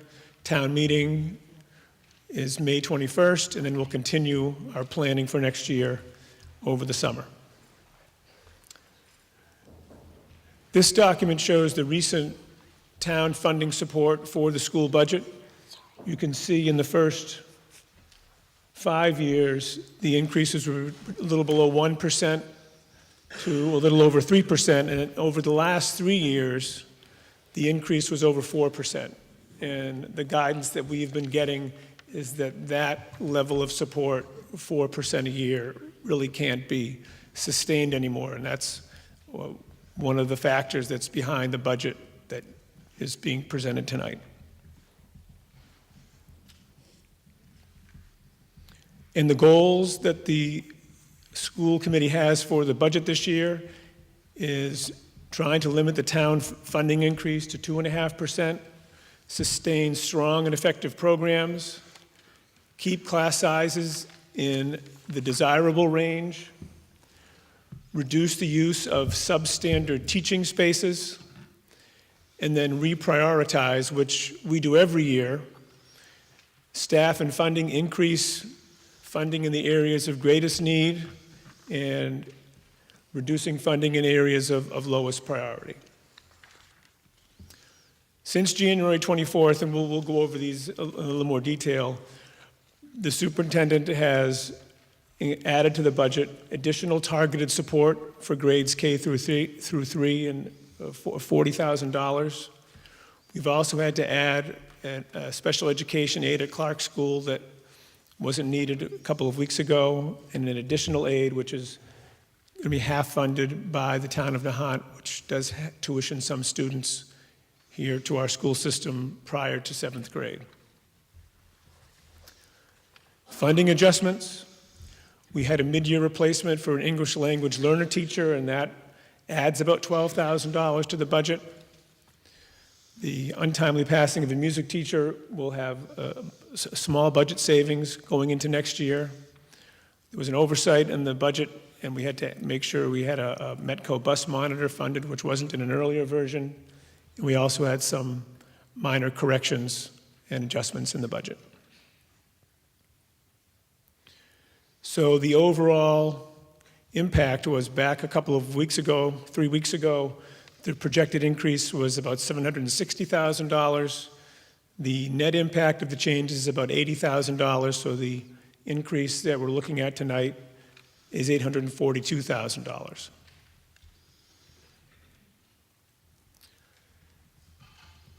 So if you look at, we'll go into a page that summarizes these at the end of the budget, but the overall town funding increase is 3%. Right there. The town funding will go from about $28.2 million to $29.04 million. Grants and revolving funds are going down by about 4%. So the total increase for the budget is 2.5%.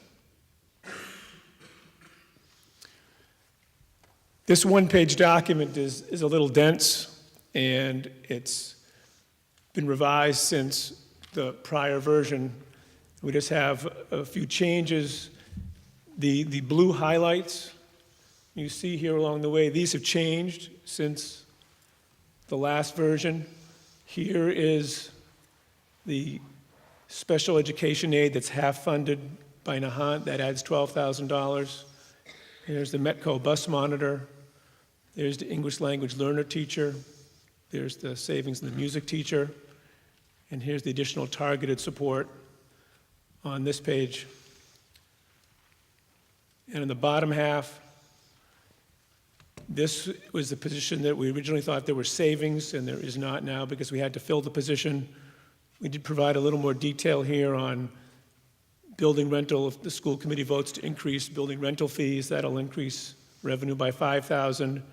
If they vote to increase the driver ed fee from $525 to $575, That will bring in $5,000.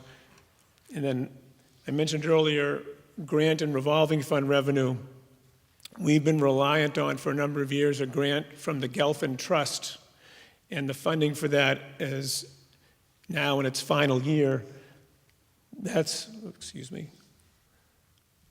reducing revenue by $78,000, and then based on our projections for next year for revenue for extended day, which supports a lot of the heat and light and building operations, the support for the school department overall budget is going down from $100,000 to $150,000, so there's $50,000. So there's the $842,000 in the various sections that we'll review briefly comes to that total there. Just to mention also under review, we've discussed with Town Hall the possibility of a special ed stabilization fund. This is now allowed under state law. Given the size of this increase, we have not been able to include any increase in special education tuition or transportation. The latest projection right now has about a $100,000 increase right now based on the student profile for next year. We do not have that money in the budget, and we're hoping that the town will set up a special ed stabilization fund to help support that next year. We also have collective bargaining coming up with 3 of our bargaining units. We have requests in for minor capital and technology with the Capital Improvements Committee, and it's possible we'll have additional retirements that will get factored in. Teachers aren't required to give notice of retirement upon a certain date. Sometimes we find out towards the end of the school year. If that happens, that will get factored in. So these represent the subsections on that sheet, but the bottom line is $842,000 increase in the town portion of the school budget. So one of the trends that is the school committee and the school department has to balance is the profile of our students. This shows that going back 6 years in fiscal 13, we had about 69 English language learner students and 277 special ed students. You can see over time, the gradual trend is up. And on a percentage basis, in fiscal 13, those students represented about 15% of our student population. We are required by law to support the services that are required based on the profile of those students. Now it's approaching about 20% of our students. That is another one of the factors that we have to manage in the overall school budget. I think if we could wait, unless it's a continuity question. I understand the population is increasing for special ed. What is the Chapter 70 funding profile at the same time? Swampscott, the question is that the Chapter 70 formula, which takes a look at the profile of Swampscott and does a calculation as to how much money we should get. Unfortunately, due to Swampscott's financial profile, we're a minimum aid community, and the target is to get to Swampscott to 17.5% of its foundation budget, and we're still not there yet. We get a little bit of money every year to get us towards that, but Chapter 70, in terms of the school department's budget, is a very, very small proportion, although it does take into consideration those factors. We're still a minimum aid community. But I'm gonna just ask I need to ask the audience to hold all questions, please. yeah, we can certainly talk about it some more. It's a good question, and it does relate to this.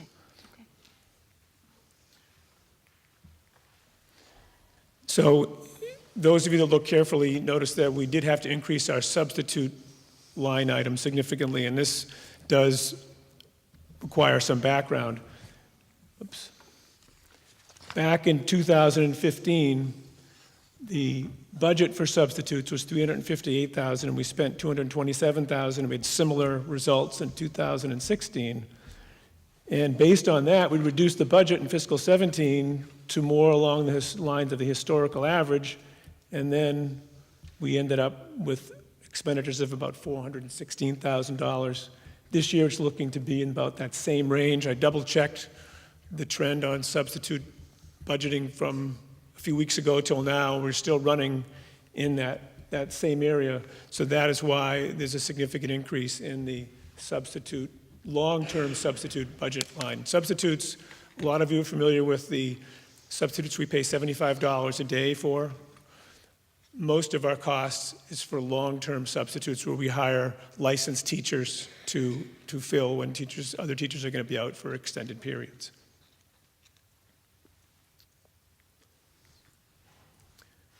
Again, the budget is about 80% salaries. You can see here, $6 million in expenses, $24 million in salaries. And I will get the arrows correct before the end of the presentation. Here's the profile. Our teachers' contract is settled. We have 231 teachers. We have a custodian's contract to negotiate, administrative assistants, and our education support professionals. But most of our contracts, about 74% of our salaries, are settled and determined in the budget. We have set aside provisions for the remaining unsettled contracts and for non-union staff. Savings that was used from this year's budget that isn't needed next year. We had some early retirement payouts, part of our teacher's contract that was settled last spring. There's a $45,000 savings. We had 2 teachers who remained on the payroll but retired in the middle of this year. We don't need to replicate that next year. That's $50,000. And we have, of retirements that we know, we have a net savings of about $57,000 after funding a teacher who's returning from leave. We're also budgeting a little closer to our projected actuals for circuit breaker, which is the state aid for high-cost special education students. This year, we're receiving about $595,000 from that program. The current budget only uses about $530,000. We're assuming the full $595,000 next year. Also, we're budgeting a little more closely on projected tuition for the preschool program. On revenue increases, we're looking at increasing lunch prices. Right now, it's $2.75 at the elementary, $3 at the middle school, and $3.25 at the high school. That would bring in $15,000.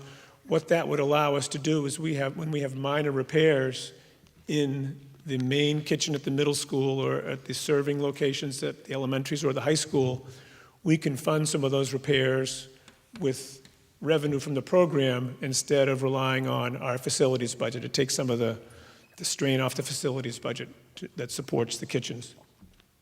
Talked about driver's ed, an increase of $525 to $575 would still leave us, well, somewhat below the market rate at most private programs. If we increase building rental fees, which haven't increased in a number of years, we bring in another $5,000. And the school committee is also still evaluating the possibility of looking at athletic user fees and student activity fees. On class sizes, just to give a little bit of perspective as to where we are now and where we would be going. Right now, there are 40 sections in grades K through 5. I just wanted to make people aware that we do have a number of classes, 11 that are in the 21 to 23 range that we're talking about for next year, just to give people a perspective of what things look like right now. And then based on enrollments, these would be the changes. Kindergarten would go from about 20 to 22, first grade 18 to 23, second grade 20 to 21, and third grade 18 to 23 based on 7 classrooms, and it assumes kindergarten enrollment of 155, which I think Mrs. Raymond follows that a little more closely. That might be on the higher side as of right now, but we wanted to use a higher end number to be safe. So from a bar chart perspective, there are the numbers in terms of to the 10th of a student, kindergarten, first, second, and third, looking at this year versus next year. Those are the same. It's rounded, and that's to the 10th of a student. And on enrollment projections, one of the things that we've looked at pretty carefully, and the superintendent mentioned this earlier, we contract with the New England School Development Council to look at our enrollment projections. And just to give people an idea of what's happened the last 3 years, where we are now, and where things are looking for the next 3 years. So far, the changes in Swampscott with the multifamily housing that's taken place so far doesn't seem to have had much of an impact on our enrollment projections going forward. For the last 3 years, the total for grade K through 4 was in 2014-15 was 794, dropped to 778, 781. This year, January 3rd, 779, and based on the current projections, we would be in the same range here for these grade periods. So the projected K to 4 change versus this year in 2018-19, we'd be looking at a projected 15 student decrease, 8 student difference now to 2 years from now, and an 8 student increase to now to 3 years from now. So on an overall perspective, it's been fairly stable with slight fluctuations from year to year. We do look at enrollment numbers not just once a year. We're looking at them all the time in the central office as enrollments come in and students are moving in and out. So we'll be keeping a very close eye on this as we do the planning this spring for next fall, as I mentioned earlier. So this is the budget summary. This is the cover page, just for those of you that really like to dig into the numbers. This is last year's budget. This is this year's budget. Here is the 3% increase in the town portion from here to here. When you factor in the decrease down here, these are the grants and revolving funds, so the off-budget amounts. That 3% increase and this 4% reduction gets us to about a 2.5 total increase. Here are the revenue increases I mentioned earlier. Circuit breaker from 530 to 595. Preschool going up. And then there's the reduction in extended day, the reduction in Gelfand.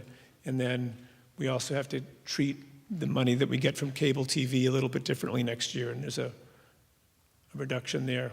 So that's just the cover sheet for the 15-page line item budget. If there are specific questions on that budget, you can get my email address from the business office page on the website, and I'd be happy to answer any specifics. I do get questions from time to time. If you do go into the detail on each page, just the way it's set up, here again is the town, the primary funding, revolving funds and grants, the increase for any particular page. This is the Clark School. This is the increase for all sources compared to over here where fiscal 18 doesn't show on this document, but this is the increase. In purple, we tried to provide a little bit of background as to what the line item is for, whether it's office supplies. Here are the Clark School, the specialist teachers, music, art, PE, STEM, and band. We did highlight in orange if there was a significant change. We thought it would be important to provide a little more background in terms of what was behind that change. So that is how the individual pages are set up. And that brings us to the wrap-up phase. If the school committee has questions and wants to have discussion, and the vote is scheduled as well. So Ted, I wanted to make sure, because I know that you submitted a couple of questions. I just wanted to make sure that that was all. Just for point of clarification, I had emailed the superintendent, the chair, and Evan a bunch of questions in regards to the budget. The school committee is aware of the line item for substitutes. We're working to hopefully bring that back to a manageable number. And I would just ask Mr. Katz, in regards to the Chapter 70 money, that doesn't come directly to the school department. That Chapter 70 money goes to the town to be dispersed to the school. Yes, that's correct. The way Chapter 70 works is that it goes to support the overall municipal budget, and would support the town increase. We don't get that directly. We do get the special education circuit breaker funds. That we do get specifically, but the Chapter 70 funds goes to the town. The increase in Chapter 70 this year was about $188,000. I have a question for you before we get into, I know we have a host of questions for you, Superintendent. Yeah, I was going to say if we have any questions specifically for Mr. Katz, please. So Evan, thank you, because this Yeah, looks great. you need to pull the microphone close to you. Sorry, Evan, this looks great because, I know we've had a lot of subcommittee meetings and everything, and this looks great. And I don't really have any specific questions, but I'm just a little concerned because we have this, we're counting on the town for the circuit breaker, the stabilization fund. Like, what happens if the town won't fund that or fund it enough? Like, well, how does that impact us? How does it impact the budget during the year? We'll make cuts. Go ahead. I mean, you have to pay it. But, so I guess my question, because I was going to ask the same thing, so where are we with that? I know we've had preliminary conversations, but do we know that that's going to get, are we reasonably sure that's going to get funded? Because that is potentially a big chunk of the budget. So I can speak to this a little bit before, if it's okay.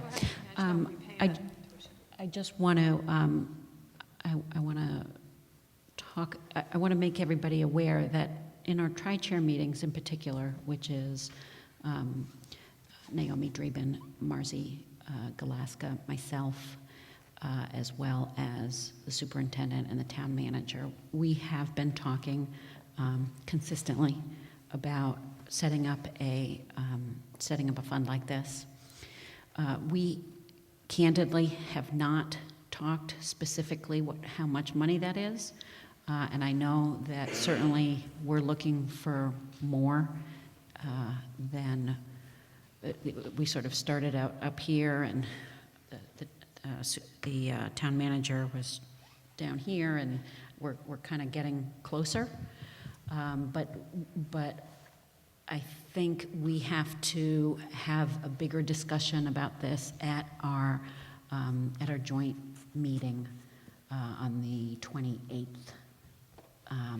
Because in addition, I know everybody's probably aware that we have the selectmen coming with us, but we're also going to have members of the finance committee there, most particularly Marzi Galaska.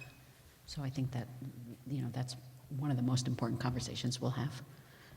Because coming in the year at a balanced budget, coming in at the end of the year with a balanced budget is really going to depend on us having this sort of reserved amount, because if we need to spend anything on unexpected special ed costs, we're going to have to take it from somewhere else in the budget if we don't have the money. Yes. Right, so. It's the law. I think it's also worth mentioning, when we were here 2 weeks ago, I think we thought there weren't going to be any increases. We've had some changes in the last couple of weeks, and when we have a budget that's as tight as this is tight. It's one thing if you have an increase where it's 4% or 5% or something like that, and building in something for the historical increase in special ed tuition and transportation. When we establish such an aggressive target as this and try to work within those kinds of limits, something has to give, and that was one of the ways that we decided to approach it for now. But I think, as you point out, it'll be discussed some more. I think it's definitely on the agenda going forward. Madam Chair, Mike Gilbert, as all of us know, he's working, Mike Gilbert's from the Mass Association of School Committees. He's working on the verbiage for the stabilization fund. I talked to him Thursday or Friday of last week to give us sample language that we can have hopefully by the 28th. Is that language that we'll present at this coming meeting? Is that, At least we can have some document to work forward from that document and present to FinCom and the Board of Selectmen on the 28th. Okay. And that's with the ultimate goal of addressing this at town meeting? Am I understanding that correctly? Right. Well, it definitely has to come before town meeting, but the assumption is that if we're working in tandem with the selectmen and with the finance committee, that obviously when we bring that to town meeting, that like the rest of the budget comes with the finance committee making the recommendation. Right. I just wanted to be sure of the timing of it. And I do, we don't, I think that's what we need to discuss. And I do know that the selectmen and the town manager are talking about setting up a few kinds of accounts like these, so it'll probably be in good company. Did that answer? A few different accounts? Not for us, Oh. but these kinds of accounts for the town. There are other stabilization funds that they can set up. But there's nothing else we can sort of put aside so we can get it more easily if we need it? Like, right, because stabilization fund is, we have to jump through a few hoops. Not for the this special one. Okay. education stabilization fund. For some of them, you have to go before town meeting. This one, you do not have to go before town meeting. That's the important part. So if I'm correct, this will not be like, would not be treated the way that the portion of the budget, the holdback last year was, that this is in a more sort of official, I'm probably using the wrong terms, but like a more official capacity? Right. It's a more formal process, yes. Okay. No, it's great. I mean, it's great. If it works, it's really a solution to a problem we've had for a while. Yeah. So make sure that, everybody, this is going to obviously be high on the agenda at our February 28th meeting, so everybody be prepared for that, please. Okay, so unless anybody has any more questions for Evan, I think that next we're going to move into our questions for the superintendent and her team. Does that make sense? It does, and I'm going to ask my elementary team to join us at the table. I'm not excluding you, Mr. Kalishman. You're welcome to join us too if you'd like. Come on down. I do. So, do you... Is there one more? There's one more down there. So, question to the other, apart from Gargi, because she's going to ask the questions, do you guys want to continue to sit here? Do you want to sit in the front row? Do you care? No, I'm staying, yeah. Okay, there we go. Okay, so, hello, can you hear me? All right. So as the vice chair and the communication chair, subcommittee chair, my role is to be the voice of, or the answer, be the voice to answer some of the email questions that we've received from the community. So I want to first thank the community members for sharing your letters. When you hit the school committee button, your letter gets shared with everyone on the committee. When we moved to this Google thing, we did have a little bit of a glitch for 2 weeks because we weren't sure who was receiving which and who was answering, but we've got that settled now. So we apologize for any lateness or delays in answering. So anyway, I was able to comb through all of the emails and compile a frequently asked question kind of document so that we could address the public's concerns and comments in a way that everybody had the information at the same time. So I'm just going to start with the first one. So anyway, I took all these questions, I sent them to the leadership team, which is obviously sitting up here, and Pam and her team has come up with the answers. So one of the first question is, if we increase class size, will my student get less individualized attention? I'm going to throw that one to Mrs. Raymond. Do you want to take that one? Sure. Well, the answer to that would be no, because we actually do have our support staff are only going to increase, and actually it's going to be less diffuse. It's going to be pushing into 7 sections. So no, I do not believe that is what's going to happen. I think the instructional groupings are really critical. I think strategic placement of students is really critical, and anyone who's been a teacher, which I have been for many years, knows you can have a very difficult class at 18 and a very easier class at 24. So I think that's the part that all of us, especially principals here and their teachers, need to really sit down and make sure we're having equity across the classrooms and how we're providing, setting up the dynamics of the room and making sure the instructional supports that are going in are meeting the needs of the students. So it's based upon need. Thank you. In 2006, there were 10 classes at each grade in the elementary schools. Why have we lost 3 classes in 12 years? The 10 classes were when Michon was open. And so in the last 12 years, obviously Michon closed and now we're recommending closing another section, but the 10 classes were not with the existing elementary schools. They were when there was another school and 4 elementary schools. I mean, correct me if I'm wrong, and Ms. Hartman, you might be able to speak to this, as would anybody who's been here longer, that at Michon, there were classes of like 14, correct? Yes. And actually, the classes at Stanley were higher. They were 25 and 26 at Stanley at that time, and nobody wanted to move at that time, so. No.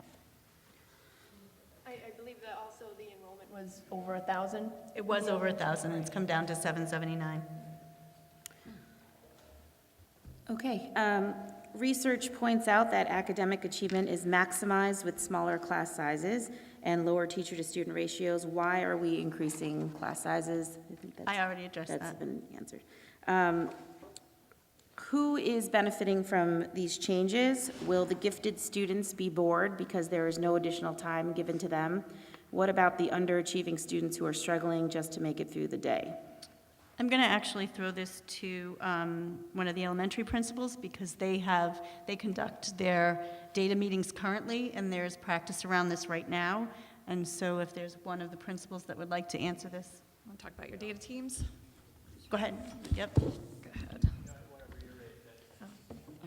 I want to reiterate that it's really about, and this is from my experience as both a teacher and a principal, that it really is about excellent teachers. And the excellent teachers that we have at Stanley and across the district really do a lot with small groups. So it's not about individual attention, it's really about small groups. So if you have a group of 3 as opposed to a group of 4, that really doesn't matter. So if you have students at a higher level in a group of 4, you're still delivering high quality instruction to those kids. And the same goes for kids at the lower end. We already have excellent interventionists in terms of literacy and math tutors, as well as a crackerjack special ed team. And so those kids' needs are and will continue to be very well met. Thank you.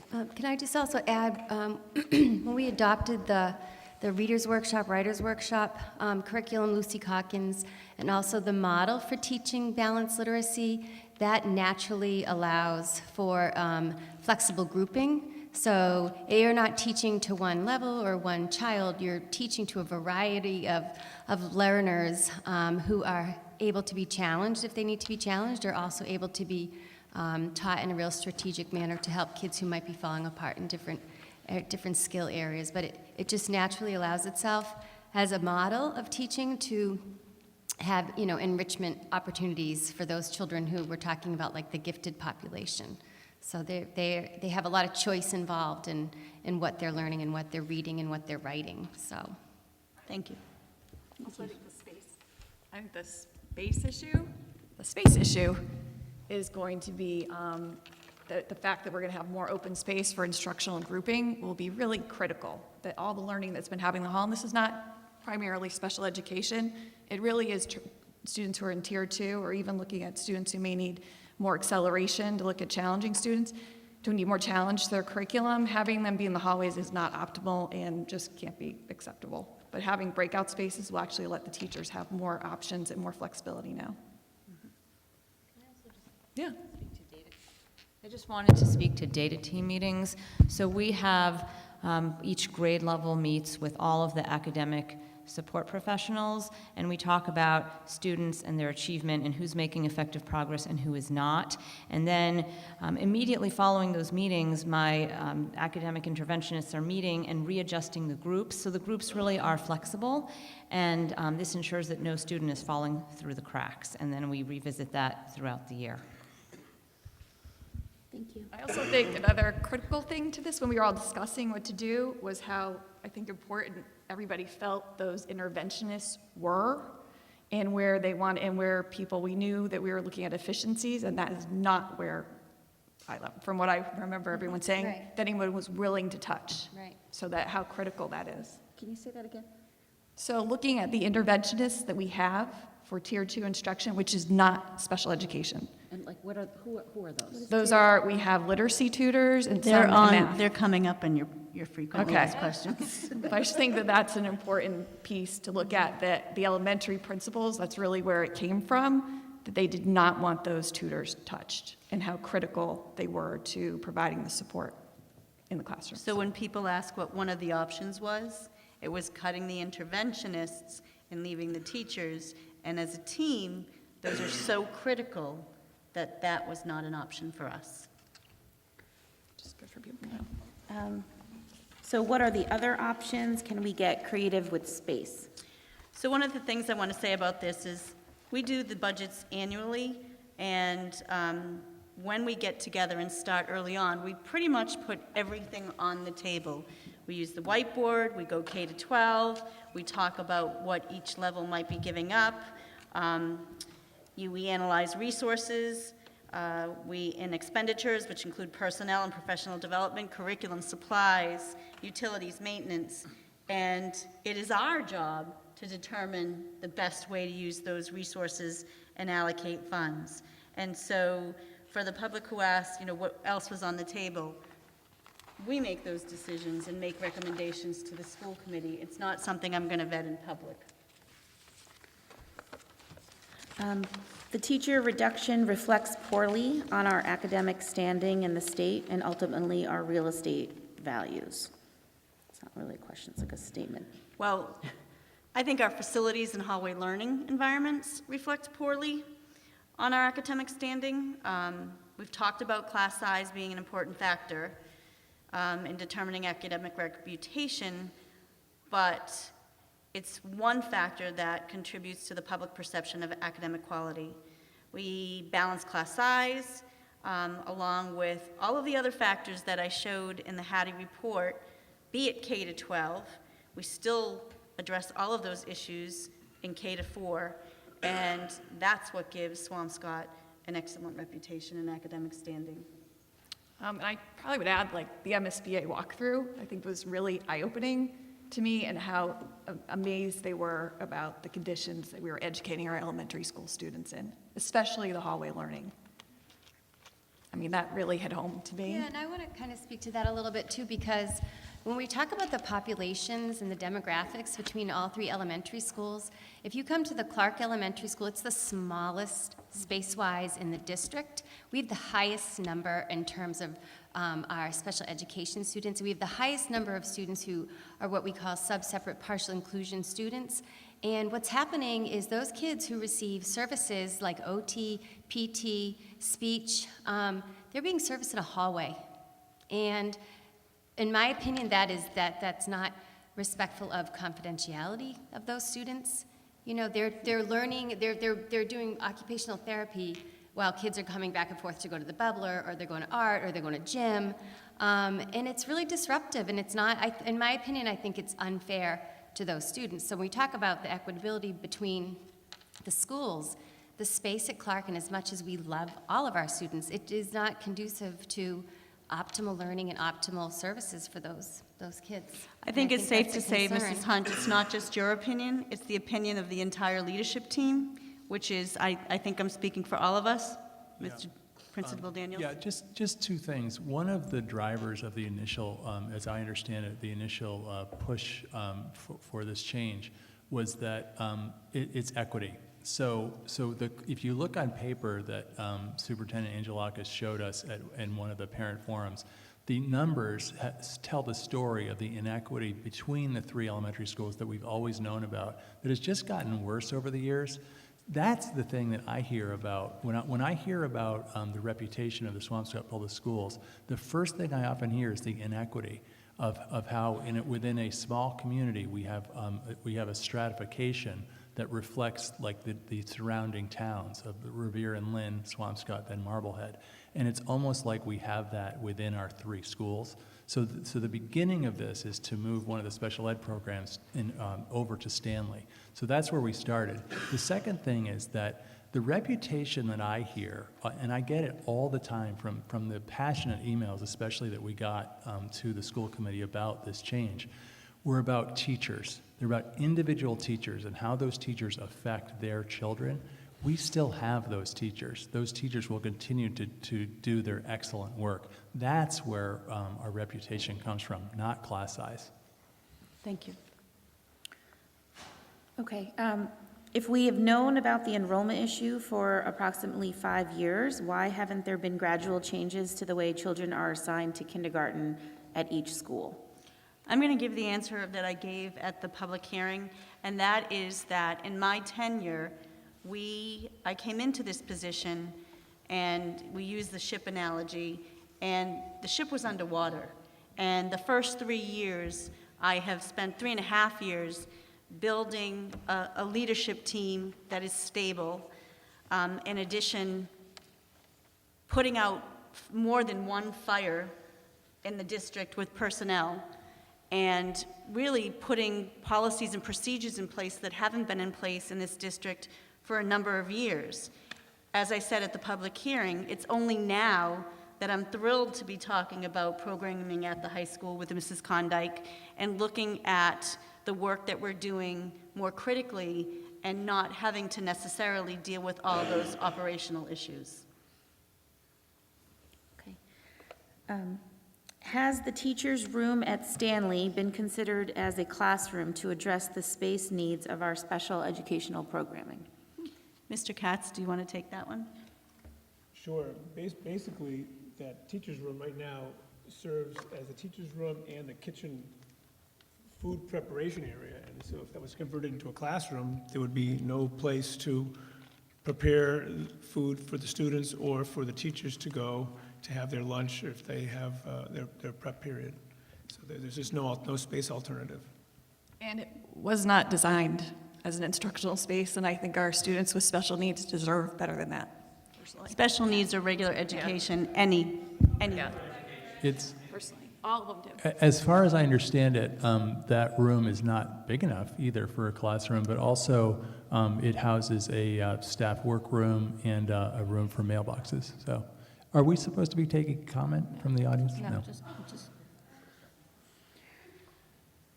So these questions, again, I'm just going to say all these questions are from all of the emails that we received, and so I've combed through them and we've put them out here, so there's pages of them, so we're going to get to probably your question. How will the section reduction affect the student-staff ratio? If you look at the current student-staff ratio as listed with all of the staff we have in the buildings, we have about 1 to 8, and I think I said that, or 8 to 1, that I said that at one of my parent presentations. We don't know if we'll have 1 total reduction in staff, or it will be 2, because we are bringing in support staff. Some of the questions further down, and I'm going to answer it right now, is there's been a lot of talk tonight about aides and ESPs and calculations of ESPs. We're not saying that this targeted support is going to be ESPs. We're saying it could be literacy tutors, it could be math tutors, it could be academic tutors. So to go on the assumption, there's several questions here that are just assuming that we're bringing in educational support professionals when we have lots of ways to provide targeted support that aren't ESPs. And it's based on student need. That's what it's based on. It's a data-driven decision for what we should be hiring, so.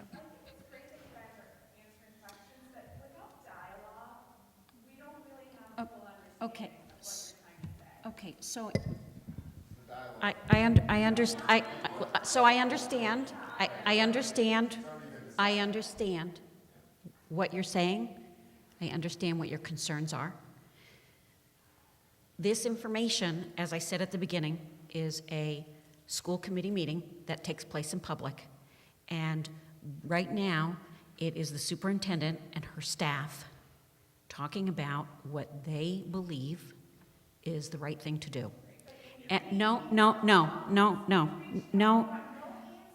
You're getting answers now, and we're going to move forward with this. Yes, please do. So what happened? We can't hear you. Just speak into it. Can you hear me?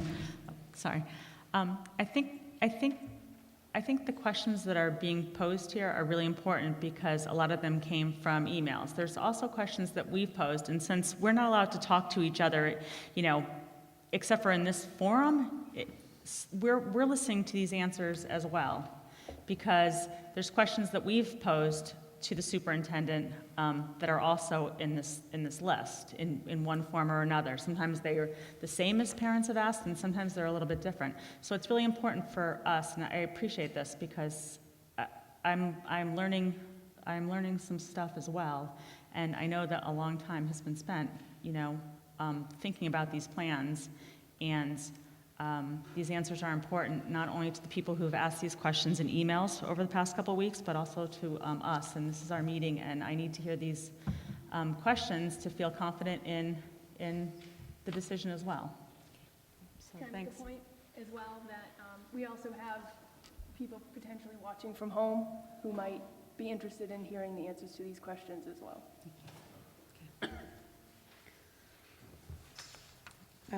What is the expected savings in salary outlay for K through 4 and over what time frame?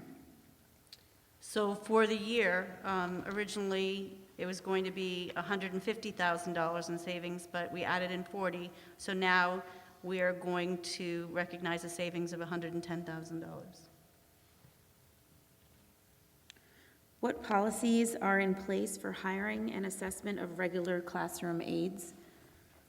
If these positions and targeted support positions are ESPs, they are under a collective bargaining agreement, and they are evaluated with a tool that is in their collective bargaining agreement on an annual basis by the administrators. When hiring, we look for bachelor's degree or previous educational experience, and there is a full interview process, hiring committee that occurs as with any position in our district. What is the level of certification or expertise among aides? I actually got an email from one of our ESPs following the public hearing, and I think I only shared this with the chair, but she was watching from home the school committee meeting and was really disappointed and felt like they weren't valued for what they offer because many of our ESPs are former teachers. And that's what we look for when we put an educational support professional in the classroom with the kids, or even if we put an academic tutor or a literacy specialist or a math specialist or math tutors. She was quite insulted and reminded me of her resume, having taught, the primary grades, being a preschool teacher, and I know this, and I felt bad that she felt she had to remind me to remind the public that these are highly qualified individuals that are working with our students. Yeah. Why would a teacher step away from teaching and become an ESP? For a variety of reasons, where they are with their life, with their family, with their age. They may have decided, and the responsibility sometimes is too much. So, it's not a young person necessarily. It could be somebody my age. It's a life choice, it's a family decision, and that's what they decide. Okay, what current support staff do we currently have in general education, special education, and Title I support? I've listed them all on the FAQs, and I've spoken to them already. We have literacy and math tutors. We have literacy specialists at each school. We do have educational support professionals that are under regular education. They're 0.5 currently in our kindergartens. That's not to say we wouldn't bring in other regular education ESPs, but as I've said, they may be academic tutors, they may be math tutors, they may be literacy tutors. In special education, we have ESPs. We also have ABA tutors, which are applied behavior analysis for some of our students on IEPs, and we have academic tutors that support IEPs. I also mentioned previously, early on in the evening, that Hadley and Clark are Title I schools, which they have Title I tutors at their building that support students that have been identified by a criteria for needing academic support. What policies are in place to prevent aides who are there to meet individual student needs from being tasked with regular classroom needs? It's illegal. Yes, there you go. It's a legal contract, an IEP. What's the policy that keeps us? The IEP does. It is a legal document that I sign and a parent signs, and it's not a discussion, but I guess what I would say. You don't monitor it, we monitor it. We monitor our buildings. I understand that you may not be satisfied with the answers that you're hearing.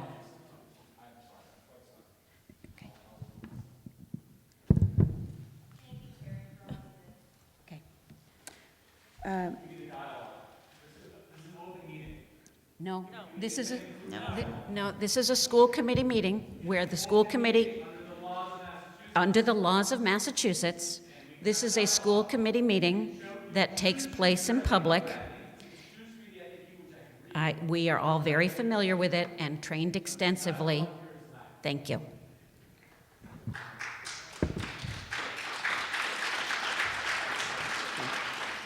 What if a class size is larger than 23? If a class size gets larger than 23, we're going to look at making staffing changes. In addition, we said it before at the public hearing to the committee, and I want to say it again. If class sizes start to bubble, we are prepared to make decisions in the best interest of the kids. So we might add another section.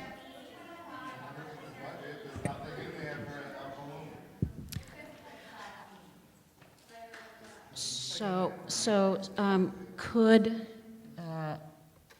maybe Superintendent Angelakis or maybe Mr. Katz, could you speak to the idea of what a bubble is? So, for example, I know that Ms. Cooper, myself, Ms. Karen, Ms. Marshall, sorry, Ms. Karen. Mrs. Raymond? And Mrs. Raymond, we all have kids in that bubble year of 8th grade right now, where since kindergarten, there have been 25 kids per class. I think the question is,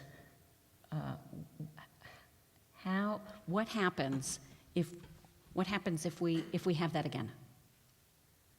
Then we cut somewhere else to fund another class, To fund, an additional section. okay. And that's what happened in the past, correct?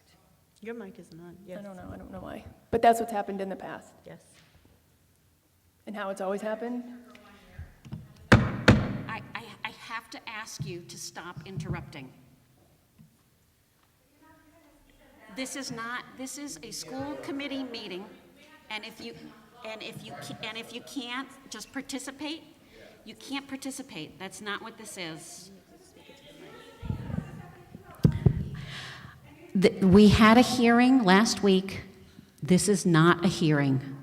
I apologize that you are not satisfied with this, you will receive answers tonight that I am fairly confident you will not be satisfied with, but that does not mean that they are not appropriate answers. It does not mean that the superintendent and her staff have not done the research in it, and this meeting tonight is a school committee meeting that happens in the public, which does not mean that it is a public meeting. Like I said, you are going to hear answers tonight that do not satisfy you, and we cannot satisfy everybody. So if you can't listen and be a part of an audience, I'm going to have to ask you to leave. Why can't we start with kindergarten this year and phase in? I'm going to have Mrs. Raymond answer this one. The problem with that, there's a couple with that. We have, if we take the siblings first, that we would keep together at Stanley, plus we have our specialized programs at Stanley, the class size for the 2Ks would go over what we would be looking at. The other problem too is if we're going to do that every year, we're going to be looking, teachers are going to understand that they're going to lose their job. So we might have people leave mid-year, and then we lose continuity programming. So it has to be consistent. I think the important part is really looking. I know, Evan, you had a nice, from the company our vendor who tells us what the class sizes are or could be. There does look like there's a bubble year in there, 2020, there's a class size of 170. That is something we're going to have to plan for. We'll have to move to 8 sections for that grade. Did you mention the substantially separate special education program moving from Clark? We would not phase that in. That is Therefore, the we other would issue. need- So if we did do a phase-in, there's 3 substantially separate programs at Clark. And one of the reasons, which Mrs. Hunt spoke about, was looking at equity, but the other reason is there's no class space at Clark, so they really need to find another option. I'm sure some families are wondering, well, which one was moving? Well, the one that was moving really impacted we need a couple of the other two programs require accessibility issues, so they're not going to move. But I think and we the just- other, so I think the other issue is if we phased in that program for kindergartners, well, then we would also have to phase that program in for the students from the preschool program that would be heading into that Strive program as well, which would then actually increase the budget by 1 more special education teacher and 1 more ABA tutor.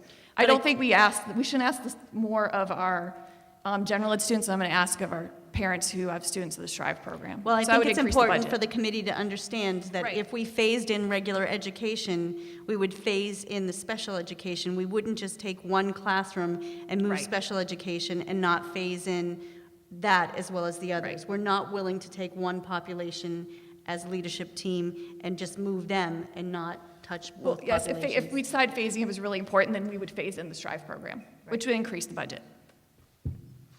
So, that's just. How many aides will the cost savings from teacher layoffs fund? We don't know that they're all going to be aides, which is what I said before. There's lots of ways to do targeted support. There's lots of positions, and they're not all aides. So can I just ask a follow-up? So if we don't know, if we don't know, is that because you're waiting to see who's going to go to which school before and then you're going to make the classrooms, and then you're going to know who you're going to hire? Yes, the question came up, who's going to be making these decisions? We're going to involve as many people as we can. We're going to involve the teachers, we're going to involve the special education staff, we're going to involve the administration, and once we see the needs of each individual class, we'll be able to figure out the trends and targeted support that might be able to support multiple classrooms. So that follows in line with what you are doing as the Director of Student Services. That follows in line with what you're doing for special ed currently? Yeah? No? Well, we're a very small district, and in special education, we do this all the time. We always look at what's the need, and we don't keep staff if we don't have the need. I mean, that does happen. If we have a student who moves that's high need, we don't just say we like that person, we're going to keep an extra staff on. We move them to the next need. So we're very tiny, so smaller moves that we're making are more heavily felt, I think, by our small community. But these moves are something that districts do. Just isn't, it's a bigger hit to us because we only have 8 sections. I just wanted to add back and focus everyone's attention back on those numbers. If you look at by the numbers, the inequities, especially between Stanley and Hadley in terms of high-needs students, they exist now. And right now, what we're set up is more, it's not exactly we all have the same because they're a Title I school and we aren't. But the thought was among the leadership team when we were making these decisions was that we would target that support to where the numbers and where anecdotally we say. I mean, I'm underscoring, but we don't have equity now. So, my thought was when I was thinking about this was that if Hadley still had the higher need, not just the higher numbers, but the higher need, that's where it would go. It might be that Stanley does too with Strive, and that proportionally we have more.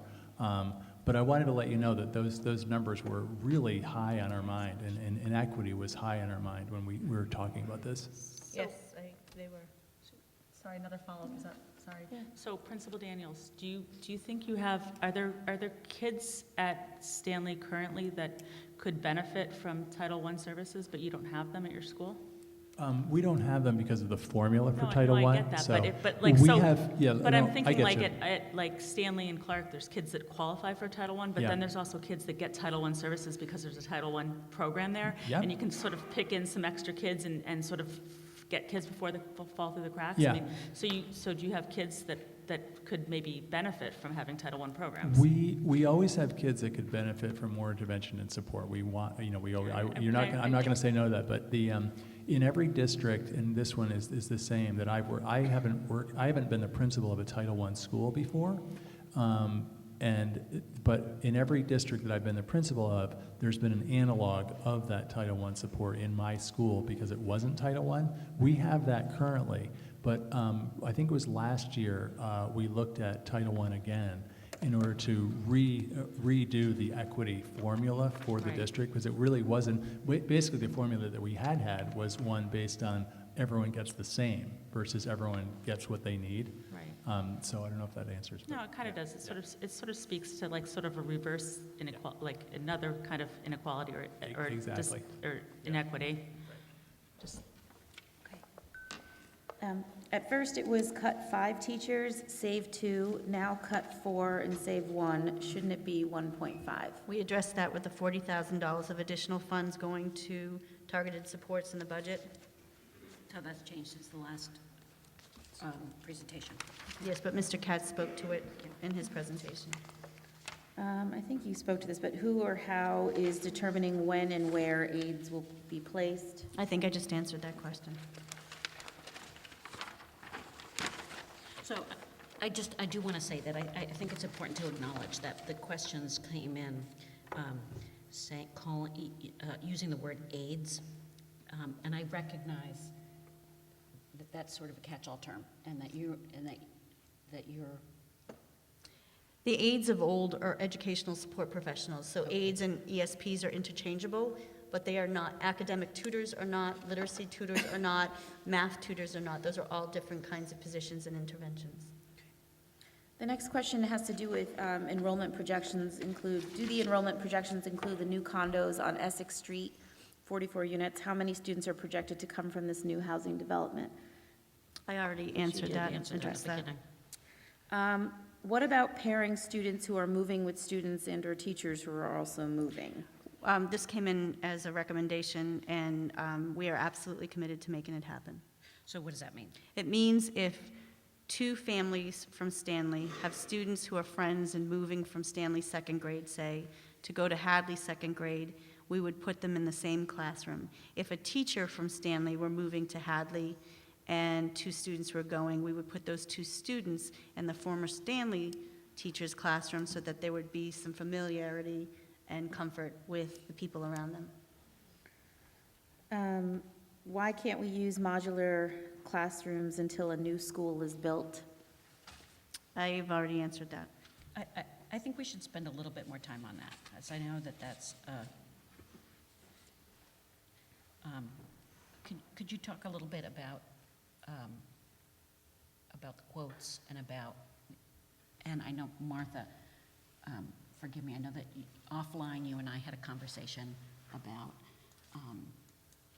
portables and about like why they don't make sense, when you would, what would drive us to use it and when, to use a portable and when?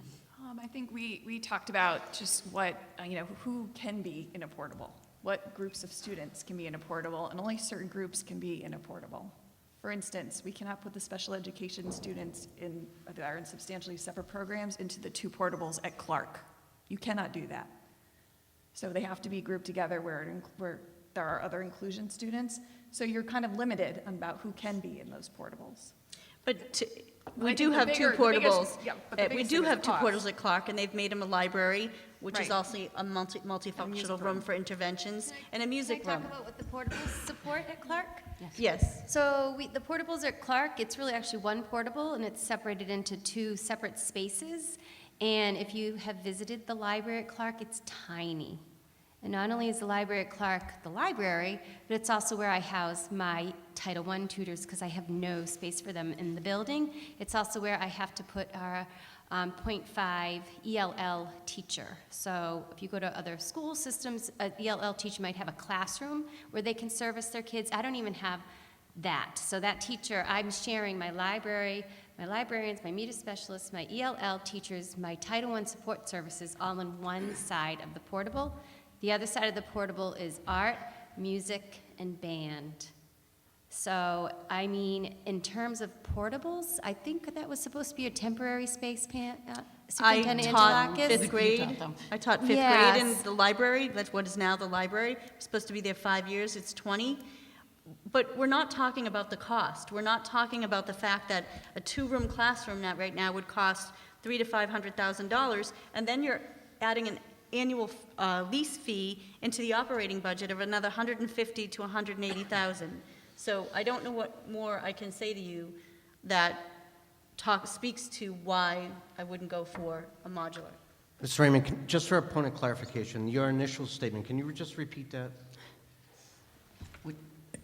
I mean, you can't segregate students into suboptimal areas of learning that are special education. Like, you can't have students in the basement at Stanley where the computer room is or where the art room is. You cannot do that. They belong in classroom space with their other general education peers. Nor would I put a general education classroom down in that computer lab at Stanley. So those are options that we looked at. I think when we discussed modulars too, we sort of just, so we're really tight in space in Clark and Stanley, but there's still some space that hasn't been divided at Hadley.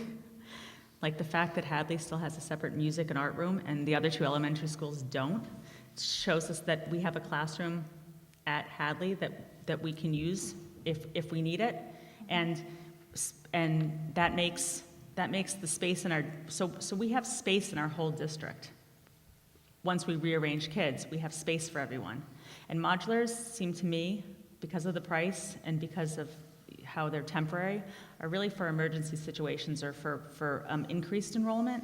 And it seems like it's like, you know, we're going to have to look at modules if the roof collapses in one of our buildings or some catastrophic thing happens. You know, hope it doesn't, but or we have this huge population boom.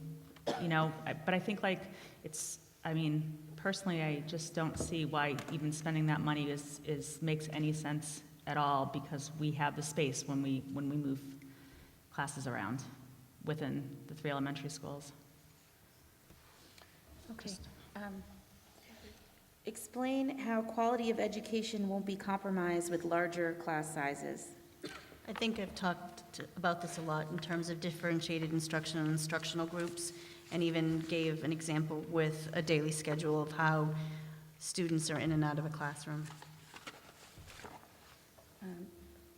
So how can 2 additional lunch tables, assuming 15 to 20 extra students, fit in the Hadley Cafe? What I wanted to explain to the committee is that there is no set schedule for lunches. I think one of the most torturous responsibilities of our elementary principals is to get together a committee of teachers and determine specialist schedules and lunch schedules. So, for example, Clark kindergartens eat in the cafeteria and Stanley eats in their classrooms. So it's really a building-based decision that's worked on during the summer months. So I can't just say they're all going to be eating in the Hadley Caf. It is really between the specialist schedule and the lunch schedules and the duty schedules, I think that consumes all of the summer months for our principals. Stanley kindergartners are eating in their classrooms? At Hadley as well. Are they moving towards the cafeteria in May or June? No, I see that it's a benefit that the kids have a nice, very communal, time in their classrooms. It's really something that I really value. I see the value in. So. I remember last year with the boiler project at Hadley, some of the kids enjoyed being in their classrooms to eat. But I mean, the 15 to 20 extra, you're not shoving tables. I mean, as one of the parents spoke to, the concerns of safety and access and getting through is a concern, right? So, well, our learning environments as they currently stand in the hallway are safety concerns too. So, yes, I heard that. Concern, as pointed out by our chief, our fire chief. Okay, rather than increasing class sizes, what other options were explored? I've already answered that. Which you've answered. If town meeting were to give the school department another $150,000, would you reinstate the teachers? At this time, no. There are lots of things that we are working on as we come out with a strategic plan, another strategic plan for the next 3 years. Some of those goals are to bring back vocational classes at the middle school and high school. We can use math and literacy coaches that can go into the classrooms and coach teachers. We have to invest in curriculum, and we have to invest in professional development. There's a laundry list of what we would do if we got more funds. Okay, and the last question I have is, why were parents excluded from the task force that examined this issue? If by task force, the K-12 educational task force is what I'm assuming it is, and I mentioned this at the last public hearing, is that that educational task force was formed to examine that failed vote for an elementary school and not to assist with a school budget. Can I just say something about the questions that came in? I think it's important to the people that are in this forum right now to know that it was collectively decided that as communications chair, Gargi, you would collect the emails. And so I heard that they were not all responded to. They were not all responded to by me because I was given the directive that school committee was going to catalog the questions to form a document. And I just would like to say that for the record.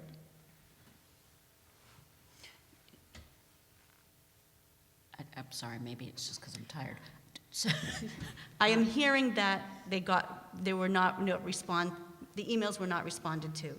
I did not respond to all of them personally because I was directed that the school committee would pull together all of the questions and we would get a frequently asked document. Questions have been coming in until today. They didn't make it on this list. And so the delay in timing of this frequently asked questions document did not go out as expected because questions were still coming in. And so the questions that you received today, they were included? No. Or are they similar enough? Are they Yes, different? there Okay. were a lot of repetitive questions, yes. Okay. I have one question that wasn't there. Ms. Raymond, I think that we talked a meeting or two ago about the 1.8 mile. I might be wrong, but I received a couple emails in regards to what is the distance for next year for where kids are going. I understand the special ed, I understand the siblings, but do we have a distance in mind where kids are going to be going to each school? And if so, is that as the crow flies, or is that from the front door to streets? How are we doing that? Mrs. Klondike. Sure. By law, we need to keep within 2 miles. We started with a 1.8 mile radius, which is where you're hearing that from, because we didn't want to be cutting too close to the 2 mile piece. We are working with closer distances, but we started with that radius. We're not going to know until we start really breaking this out. But we want to be able to work with the families who are closest to Hadley first and move out from there. And it's not just Hadley. It's not Stanley moving to Hadley. There are students from Hadley that would move to Clark, and there are students from Clark who are going to end up moving to Stanley. And we've already gotten a lot of volunteers. And Yes, there's been volunteers. And I just also want to say the reason that we are moving some students from Hadley to Clark is one school is not able to absorb all of those children, and some of the children would be too, the distances would not work out. So we're going to take volunteers from families that would like to offer to transfer, and go from there. But I'd like to be clear about something. We've received several emails, but we have not developed a volunteer sheet because the budget has not been voted on yet. And so we're waiting for tonight to even proceed with anything. It has to come out of this meeting. So we have not asked for volunteers. Some people have sent emails, but there's been no formal form or document that has been sent out or even created yet because we were coming here tonight.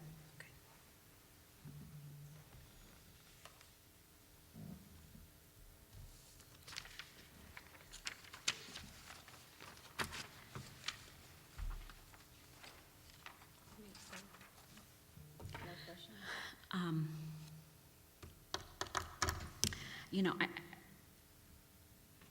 I feel like we just keep coming back to the same solution. And you know, over the next decade, we've got such big decisions to make. And I keep thinking about, especially now that I'm chair and I see some of these contracts that have been signed in the past, and I'm conscious of contracts when I sign them, and I think about how long some of these things have been in place. And it seems like, you know, what we keep coming back to is that we've got these elementary school buildings that have not seen any major updating, and in some cases not even minor updating, since the 50s. We have a group of really talented educators that require appropriate compensation, and as we know from our budget, is the biggest piece of our budget. And it is rapidly, particularly with health benefits, far outpacing other pieces of our budget. We have, as we talked about earlier, a ton of unfunded state mandates. As Evan and Martha have educated us, we've got a rise in special needs that hopefully, you know, the new funding will help alleviate some of that. But somebody made a point earlier in the meeting that we have never received our full state allocation, this Chapter 70 funding. I know there was a parent who talked about it. I know that one of the former school committee members talked about it, and it seems like we can never, like that, we're just always chasing our tail because of that. And I mean, like, as I look at this, I think that the reality is that we can't have it all, and that we got to prioritize this. I mean, I don't.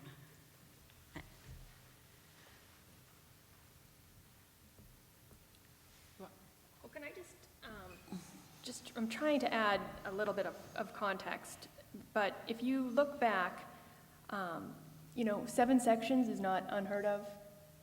9 sections is not unheard of.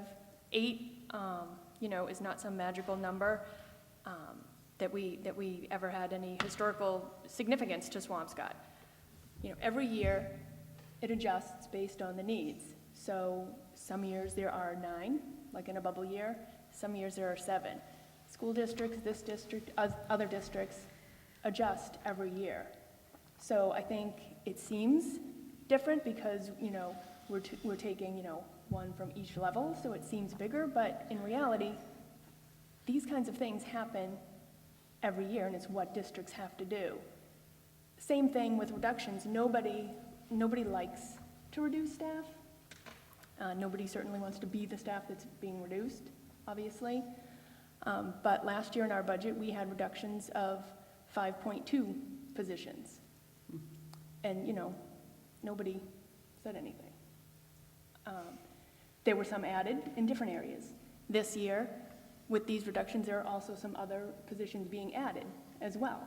So, you know, the net result is not always just the reductions.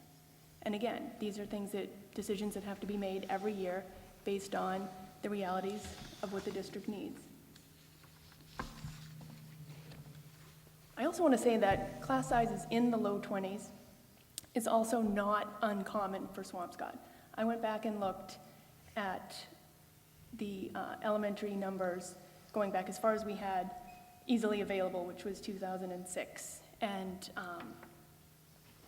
it is a very common number for here, you know, for Swampscott. And so the idea that having class sizes in that range is some sort of an attack on education or something like that, or will have a drastic negative effect, I just don't believe that that's true.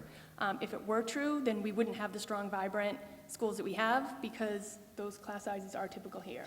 And anybody who bought their home in the last couple of decades because of the great schools did so based on class sizes in the low 20s. That's just the reality. I can top your 2006 because I have phone pals from 2001. I did make fun of you for that. And I look through the same to see, I can't, remember all my kids' classes, and but I went back and looked at their different grades, and there was a bubble year before my son where there was 26 and 25 in third grade when he was, sixth grade was still at the fifth grade was still at the elementary school. So the fifth grade had 25 and 26 when he had 23 and 22. So you're right. It's not the end of the world. I'm sitting here and I keep thinking of that adage, that saying that, you can find statistics to support your argument regardless of the side you're on. And I sit here and I listen, and I listen to the parent presentations, and I appreciate the work they've done in the last couple of weeks to really come together and to do a lot of research. And then I listen, and I hear their concerns about social emotional growth and anxiety, and then, the detrimental effects or, the effects of larger class sizes and teaching and learning and things like that. And then I listen to, in the past and again tonight, and I listen to the people I listen to the people in our educational leaders, the people we've hired and the people we've depended on to in my case, teach my kids for the last 20 years. And I hear them expressing concerns about children's social, emotional, and anxiety, and teaching and learning and class size. And I know that, in their collective, whatever you quote all the time, 210 years or 50 years, 70 years of experience, I just come away thinking that I believe in our talented staff, that they can work together and they can work with each other, and the administration for the success of our children. And then I believe and I really am confident, and I believe in our leadership, that we have tremendous experience here, and I know they've vetted the same issues the parents have brought up, and then I know they've vetted quite a few more that people haven't even thought of here.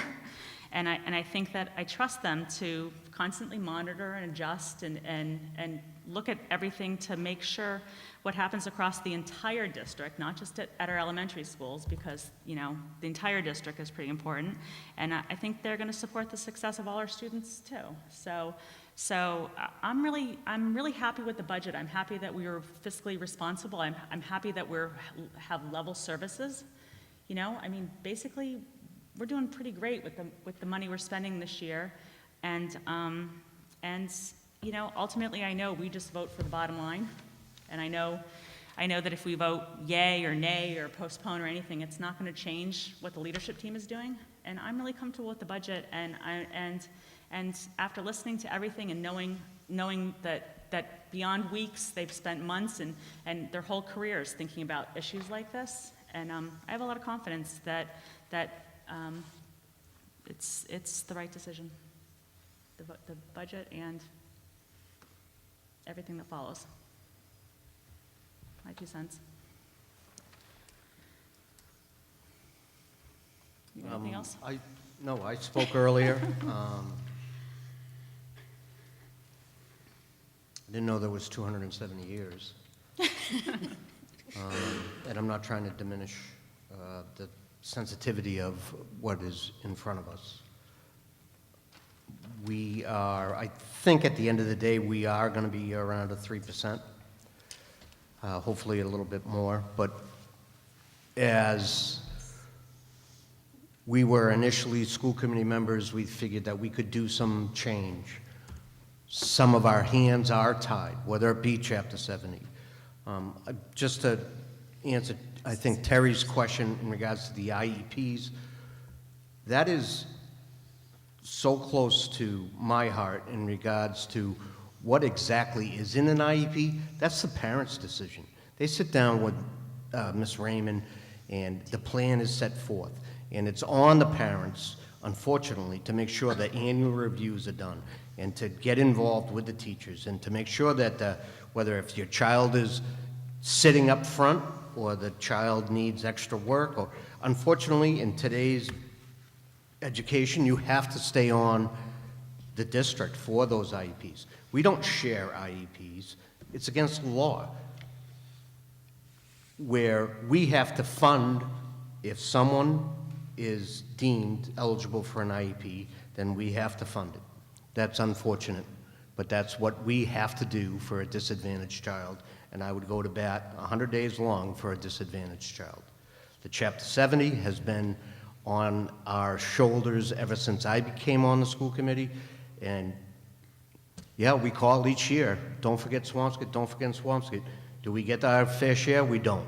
But does it come directly to the school? It does not. It goes to the town for disbursement, so. Well, I mean, but I want to not, I don't want to put this on the town as though they're getting money that they're not sharing with us. No, they are not. It's not like the Chapter 70 goes right to Evan Katz. There is a formula and there's a procedure for it. So, if I could just say a couple of things. So I just want to apologize to the audience who are upset with the way the FAQ went. You know, these questions that came to us through emails, we believed everyone deserved to hear the answers, their public answers. And so this seemed the best or efficient way to kind of get that information out to everyone. And I feel that I did comb through the emails and forward the questions. And I appreciate the time and efforts of the leadership team to answer and address these questions. There's always going to be more questions. We know that. It's not done by any means. There's going to be changes, I'm sure, because this is fluid and things are always changing and moving in school districts that I'm learning. Again, I said this last time at the public hearing, I'm a parent who has had 3 kids go through Hadley Elementary with class sizes of 22, 23. My oldest is in that bubble class where you have an extra 30 students, which remained at 8 sections, but we didn't have any more targeted supports, not that, and you are suggesting now that we are bringing that additional targeted support, so that's a big bonus. So I don't feel the emotion that some of the parents have expressed, because I've experienced something different, and I've experienced excellent, getting an excellent education from my kids through these teachers. So I also feel really badly a little bit for our leadership team, in the sense that their professionalism is being questioned. I know we're parents and we're all professionals and we all have our expertise, but these are our educational leaders in the district. They're hired. They have the 270 years of experience, as we've all heard. And, you know, it's kind of like the anecdote, like, you know, just because I own a computer doesn't make me a technology expert, right? I mean, I just think that out of respect for the team and the thoughtfulness that they have brought to answering all of the community questions thus far, you know, I think I have trust in them that they will continue to look at this and make sure it is in the best interest of our students and their education here in Swampscott. So I don't think this is a one and done. There were some emails about, you know, the last time this happened in 2006, we were at 10, now we're at 8, and you know, that's it. Once you lose them, we're never going to get it back. And that's not the kind of team that this is. This is a team that listens to the people, listens to its staff. You have principals in the building having these meetings and figuring out what's the best for your child. So I would trust that. And so, I mean, that's all I just wanted to say in terms of it. So, I mean, one of my questions to the superintendent was, you know, how is the district going to be prepared to continually look at the impact that this is having on our students, and, you know, how is this going to be evaluated? You know, what changes? Will there be like a mid-year correction if we're really happy with what's happening, or if you're concerned? And just hearing tonight from everyone on this board, I feel that I trust that they will be. They are always looking at it. I mean, that's the answer. So anyway, I just wanted to. Those are my kind of thoughts on it. So I think we're probably ready to vote at this point, given that we've discussed. Is that? It's 10 o'clock at night. Sorry. Sorry. I'll make a motion. You want to call the question? Call the question. Okay. Do I have a second? Second. So I need a specific motion using the numbers. Does every? You can. You have it written down? You can just reference the document and the total budget of the $31,149,000. Or is it? You can just reference the document and reference the date of February 14th and the 31,149,441. Suzanne?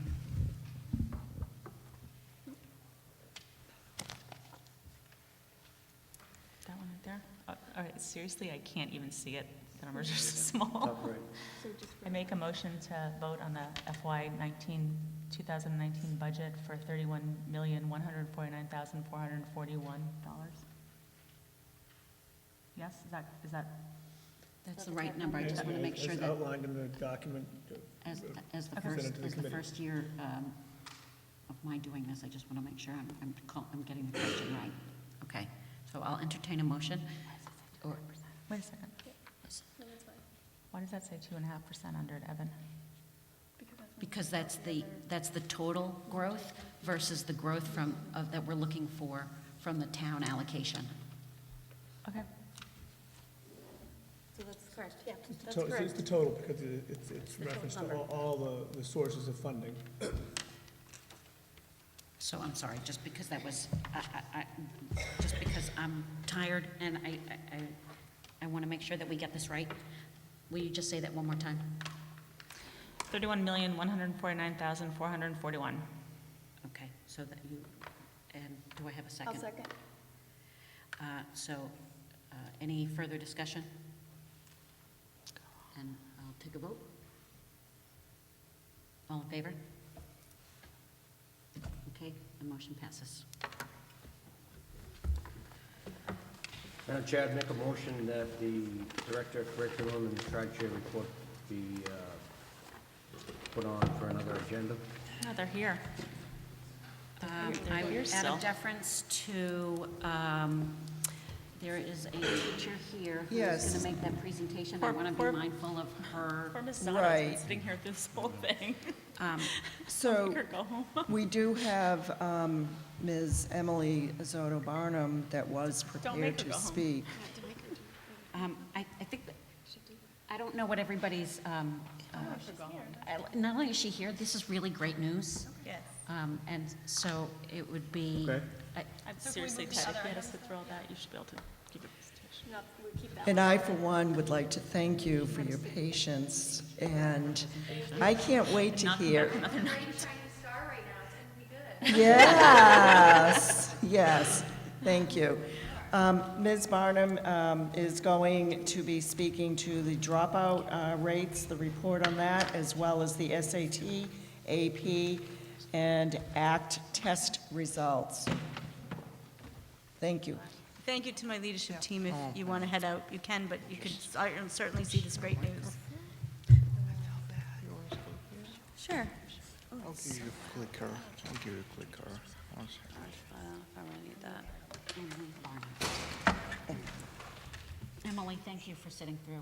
Sure. Fine, my pleasure. It was what we had imagined for a romantic Valentine's Day. I brought my husband. Thank you for lending her to us. This is page down, page up, Great. laser.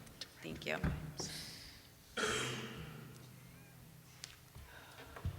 So I'll just give you a little bit of history. I'm Emily Barnum. I'm one of the guidance counselors at the high school. I'm one of 3 counselors, the director of the department, I think for the last 7 years. Going into my 10th year next year, Swampscott native, spent the majority of my early childhood years in Swampscott before moving away with my family. After graduate school, came back to Swampscott and haven't left. So certainly have a very personal and professional investment in the town. My grandfather graduated Swampscott High School before he went to World War II. So I know I've got my roots here. I'm very proud of our students and the numbers that the data will show you. Like I said, I'm one of 3 counselors, and I hate for the data to come across that our focus is just solely on college admissions and AP and standardized test scores. It certainly is not, as many of you know as parents. We spend a lot of time focusing on not just the academic development of the students, but the emotional, mental health, and behavioral development as well. So Having said all that, in years past, it seems to me that the reports have just been that dropout report, which I've renamed Swampscott Public School Students Who Have Not Graduated, because I think it better captures what's happening with our students. But I've also added a report, which is Report 1, Swampscott High School graduate data, a 10-year review, some historical data from the 90s, which I think is fun, and some Ivy League acceptances. So my weaknesses, I speak very quickly, so if I'm speaking too fast, just shout at me to slow down. It's great at 10 o'clock at Okay. night. Keep on going. So in Report 1, again, you guys have the full report, but I felt for the purpose of the presentation, I would just pull out some of the highlights from each report. So in Report 1, this is really looking at some of our Swampscott High School grad highlights. And if you're looking at the graph on the left, this is showing all of the plans for the last 6 years. So the last 6 years, students choosing to continue education beyond Swampscott High School has remained at 95% or above. So that number is reflective of students choosing to go directly onto a 4-year college, directly to a 2-year college, or a post-grad, so like another prep school, a career education path like a Porter and Chester Institute, for example. That will not include things like going on to a gap year or gap semester where a student might have applied to college, defer for a semester or a year, and then enroll. But I think that's a major highlight, certainly 95% or above continuing education beyond Swampscott High School. Emily, I don't think you're in the, you're not in Can't the hear me? mic at all. So Please sorry. Turn the mic towards you. Yeah, there you go. Is that better like that? Yeah, perfect. Okay, sorry about that. Thanks. And then the graph on the right is just showing the 4-year, 2-year, and post-grad, so just that continuing ed number. We have, you can't really tell by the graph on the left, but we have seen some more students doing gap year programming and choices beyond high school. Moving on, there is, I think, I've been here long enough to have heard a lot of town talk and feedback from parents about Swampscott Public School, Swampscott High School specifically, not being now what it once was, and in sort of pursuing this data, recently wanted to see if we had some of that, had some of that information, and it turns out, sorry Vlad, we do, and it's a little bit hard to call because the school profiles are in all sorts of different formats, but I picked the group of the late 90s, not just because Whitney Houston was amazing and I was dancing to her in my living room, but I would have graduated at Swampscott High School in 1997, and I think it's interesting really to note that those numbers, those numbers of students pursuing continuing education was closer to 90%, where it is, like I said, now over 95. And more specifically, the students who were then selecting to go directly onto a 4-year college was hovering around 73, so about 10 percentage points lower than where we are today. So I just found that really interesting and fun data to look at, and different really than I think I had anticipated and people in our department have also anticipated. So that's just for fun. Another comment that gets brought up a lot, certainly around college admissions and selective college admissions, is why aren't we getting more students into Ivy League schools? And I will say, certainly our focus is about fit, and that is an academic, social, and financial fit for students, and we really try to help students and parents get away from the brand name schools and certainly the Ivy League schools. Even if you look at the Ivies, not all of them are created equal. So that is not our focus. I put this here, again, really for fun to show that there is no trend over the span of years since 2002. And to be clear, the scatter plot is showing a number of acceptances, not a number of students who have been accepted to those schools. So a student might apply to several Ivy League schools and be accepted to all of them in 1 year. So just another fun graph. Moving on to Report 2. So this is the report students who have not graduated, formerly the dropout report. So you have the full report in front of you, but what that will say is that the total number of actual dropout students that have gone on, who have left Swampscott High School and that did not really have any other plans, that number is extremely low and is just 7 students since the 2013-14 school year, which is phenomenal. Our goal as a school, and certainly as a department in the guidance and counseling, is always to have our students be in a position to earn a diploma. And every intervention and counseling, meetings with parents, all of that is centered around that overarching goal to give our students that opportunity to do that. In some cases, they just choose to select another path. We are exploring, it looks like last year there were more students selecting some online programs than in years prior, so we're looking at that as a follow-up. Are they, do you think that directly correlates with anxiety, the anxiety issues that we're having in school? I'd have to look at it more closely, but my gut, like right now, just knowing what those numbers from last year look like, is no, I don't think so. I don't. But I'll look and get back to you.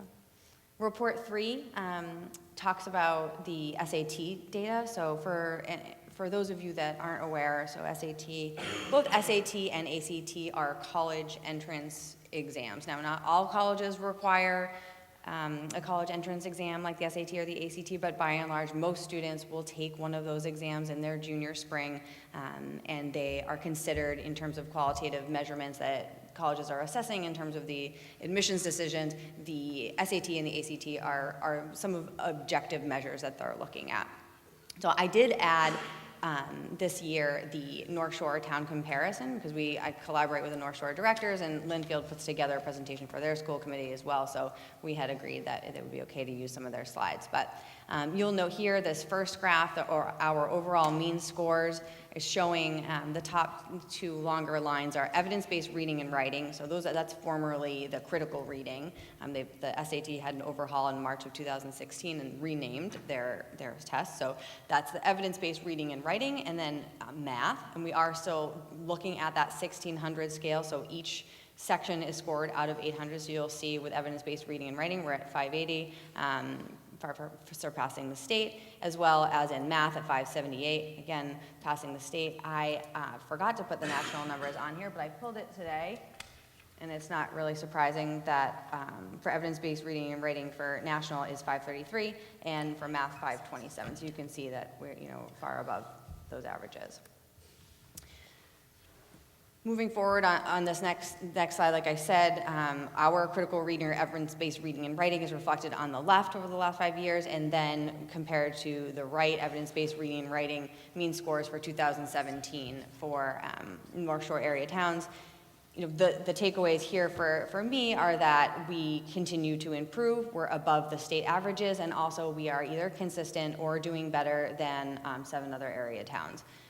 And so, personally, as a parent and as an educator, I'm always sort of interested in contextual town information, and I think this is really good information for us to have. I'll add selfishly that we have smaller class sizes or larger, I'm sorry, I'm off base, that Hamilton Wenham has larger class sizes than we do. No, larger. Okay, larger. Interesting. Thanks. And again, in math, so similar numbers were consistently higher than the state, and also either in line with or doing better than local area towns. So great news there. I did include, I'm going to move on quickly to the ACT data. Again, there's a sort of more explanation.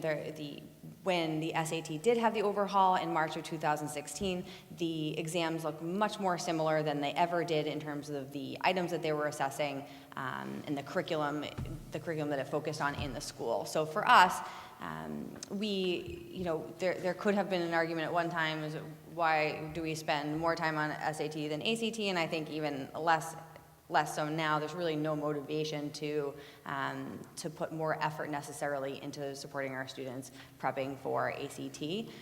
Our students don't do as well on the ACT as they do on the SAT. The ACT, again, is just another college entrance exam. It is scored out of 36. There are 4 subsections, and then it's the average of each of those sections to make that composite score. So in your full report, there is both the composite scores for each section, but also benchmark data. Benchmark data was data you had in your previous yearly reports, and so I added the actual scores just for point of reference. But you'll see that Swampscott isn't quite doing as well as the state. We're far surpassing the nation's averages, but I think we've got work to do in terms of our scores there. With regard to the state, I personally am not alarmed by it. I will speak to my considerations in a second. We always mention how small our sample size is. Yep. So that's sort of answers it right there. Totally. So I think some of it's, and this is the benchmark data, some of it I do think is sample size. So last year, we only had 70 students take it, which was more than we've had in years past. However, I can even skip over the benchmark data because you have all that. And the main considerations are these for ACT. We don't offer prep here. We don't offer the test administration here. We offer the PSAT. So we offer 2 opportunities beginning in sophomore year for our students to be able to practice that test. And the research will show if that students practice, they generally do better on the SAT. So we offer those 2 opportunities for them to do that. And then we also offer the actual SAT here. So those are kind of other ways to think about that, just and the centuries old historic relationship that SAT has with New England high schools and Northeast colleges, that it just kind of makes sense that we have students who are more likely to take the SAT. Also, the ACT no longer offers their version of the PSAT, so if that were available to us, we might consider offering it, but we don't. So in any case, I think the focus on the SAT data, I think, is really where I would like to spend the time there in terms of highlighting the data. And then report 5, I think, is by far the best part of this presentation. I think even putting this together was really, really overwhelmingly pleased with the data. To back up a little bit, AP stands for Advanced Placement at the Swampscott High School. It is the most rigorous course level we offer. So we offer levels: college prep, advanced college prep, honors, and then AP. Our students are able to elect to take an AP beginning in their sophomore year. Certainly there's a thoughtful and thorough process in terms of course selection. Not all students will either want to or be ready to take an AP class, but that is sort of the framework for doing that. You might be able to begin in sophomore year. There are lots of reasons to take an AP course, but we'll talk tonight about AP scores, and there is an AP test in May, sort of the culmination of the overall class. In 2015, we instituted a policy for students to be required to take the exam. My personal philosophy on that is you sign up to take the class, that you should follow through and take the exam. And I think students benefit from the class. It's a college level, it's considered to be a college level class. Now on the other side, what is considered a good score on that test? It's scored out of 5, 5 being the highest you can get. Generally speaking, a 3 is considered a successful score.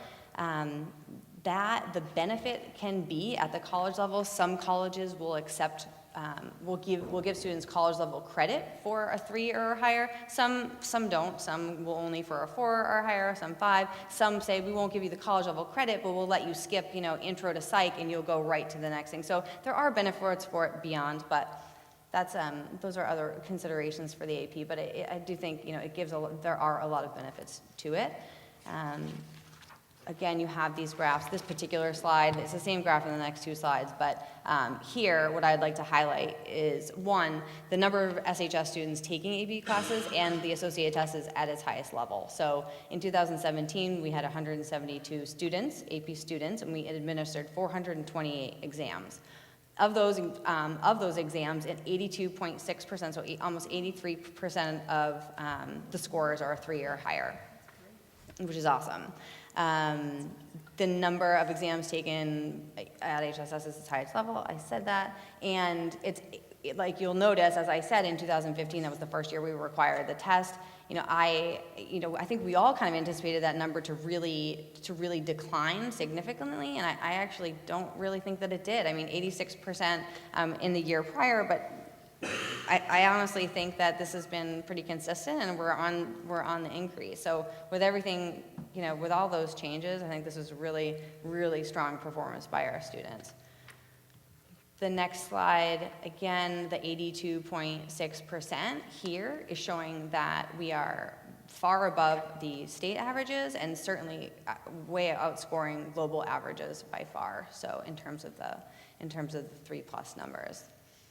This slide is about the AP scores by subject, and I think my takeaway here is such, so this is the percentage of students scoring 3 or higher in the following subjects and how many exam takers we had. I see this as our student body is intellectually curious and they are also extremely motivated, and that says a lot about our students, but it also says a lot about the talents of our faculty meeting those needs of the students and really being able to help them get to where they need to be, where they're demonstrating mastery at this level. So I think for me the takeaway is huge here, both for students and for faculty. Sure.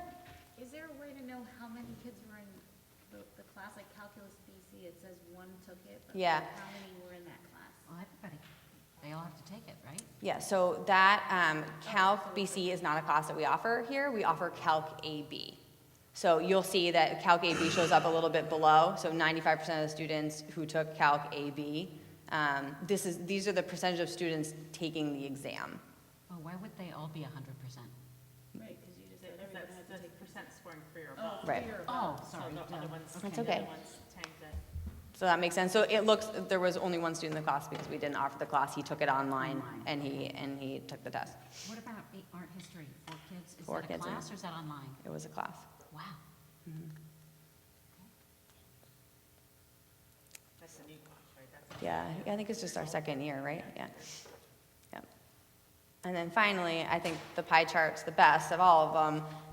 In 2017, 50% of all the exam scores were 4 or 5. Like those are awesome numbers. They really are. It is hard to score a 4 or 5. That is a lot of work done, all throughout the year by those students and the teachers. So that is tremendous information.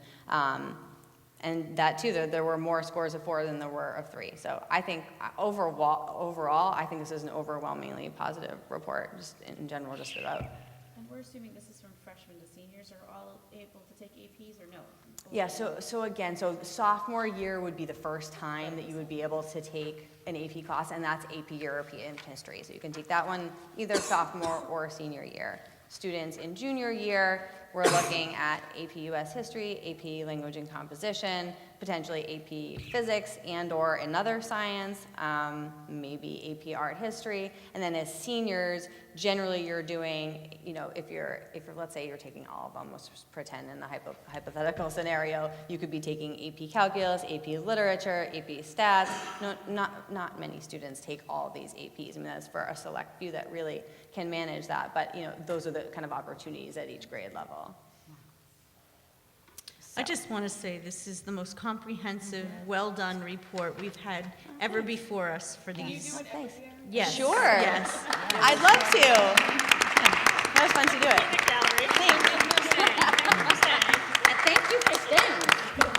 I'm glad you saved the best for last. I was waiting on that. I was like, I've got something good. No, this is fabulous. And, Okay. Yeah, we've gotten a lot of reports about this kind of data, and it's never been this never it's thorough, that we can go presented back so- in the trends. The trends are really valuable Yeah. for us to be able to go back Good. to 2013. Yeah. Really, I hate to do this to you and your husband, hopefully it won't be on Valentine's Day again, but we really would like you to present this again. I would love to present it Yeah. again. Yeah, and then I think if there's anything too that you think it's missing, or I had just looked at it for the first time really in January and kind of said, I think this is an incomplete picture of our graduates and what our kids are planning to do if we're just talking about students who are withdrawing and standardized testing. I think there's so much more to this story, and our students are so impressive. They really are.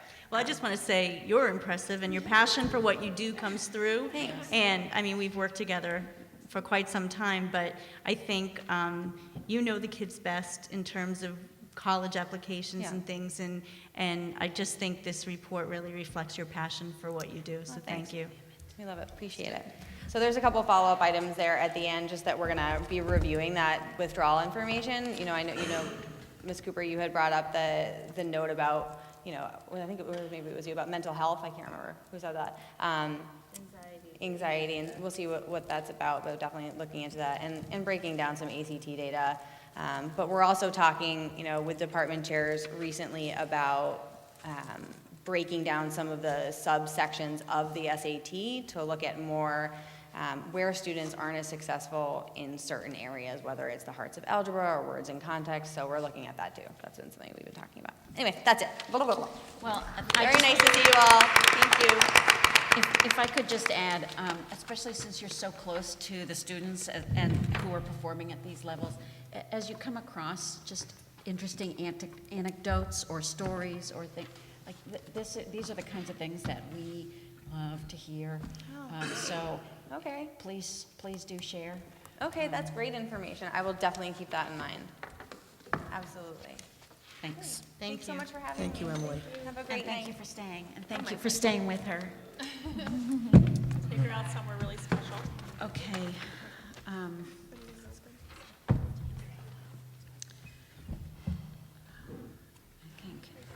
I think that might be it. Motion to move the other? Oh, okay.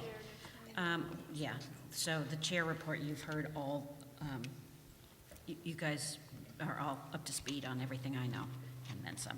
I do think we should do the consent agenda because Okay, Jason's baseball. so the consent agenda is designed to expedite the handling of routine and miscellaneous business of the district. The school committee may adopt the entire consent agenda with one motion. At the request of any committee member, any items can be removed from the consent agenda and placed on the regular agenda for discussion. Tonight, we have regular session minutes from January 24th. Regular session minutes from January 24th, that sounds... That was public hearing. Okay, sorry. Budget subcommittee minutes from February 6th. We have a field trip that Jason Kalishman is for the high school baseball team is going to Rhode Island. And we have warrants number 1830, 1831, and 1832. Since you're here, do you want to say anything, or should we just move on it? No requirement. One day, not overnight. Oh, it's a one day. Yes. All right, so I'll take a motion. Motion to accept the consent agenda. Accept the agenda. Can you speak up? Consent agenda. Okay, do I have a second? Second. All in favor? Okay, and I will entertain a motion to adjourn. I will make that motion. Do I have a second? All in favor? Aye. I want to say thank you to you guys up there, especially you, on a school night. And Thank you, Mr. Ford, Thank for you, Mr. staying. Ford, for sticking around. I owe ya.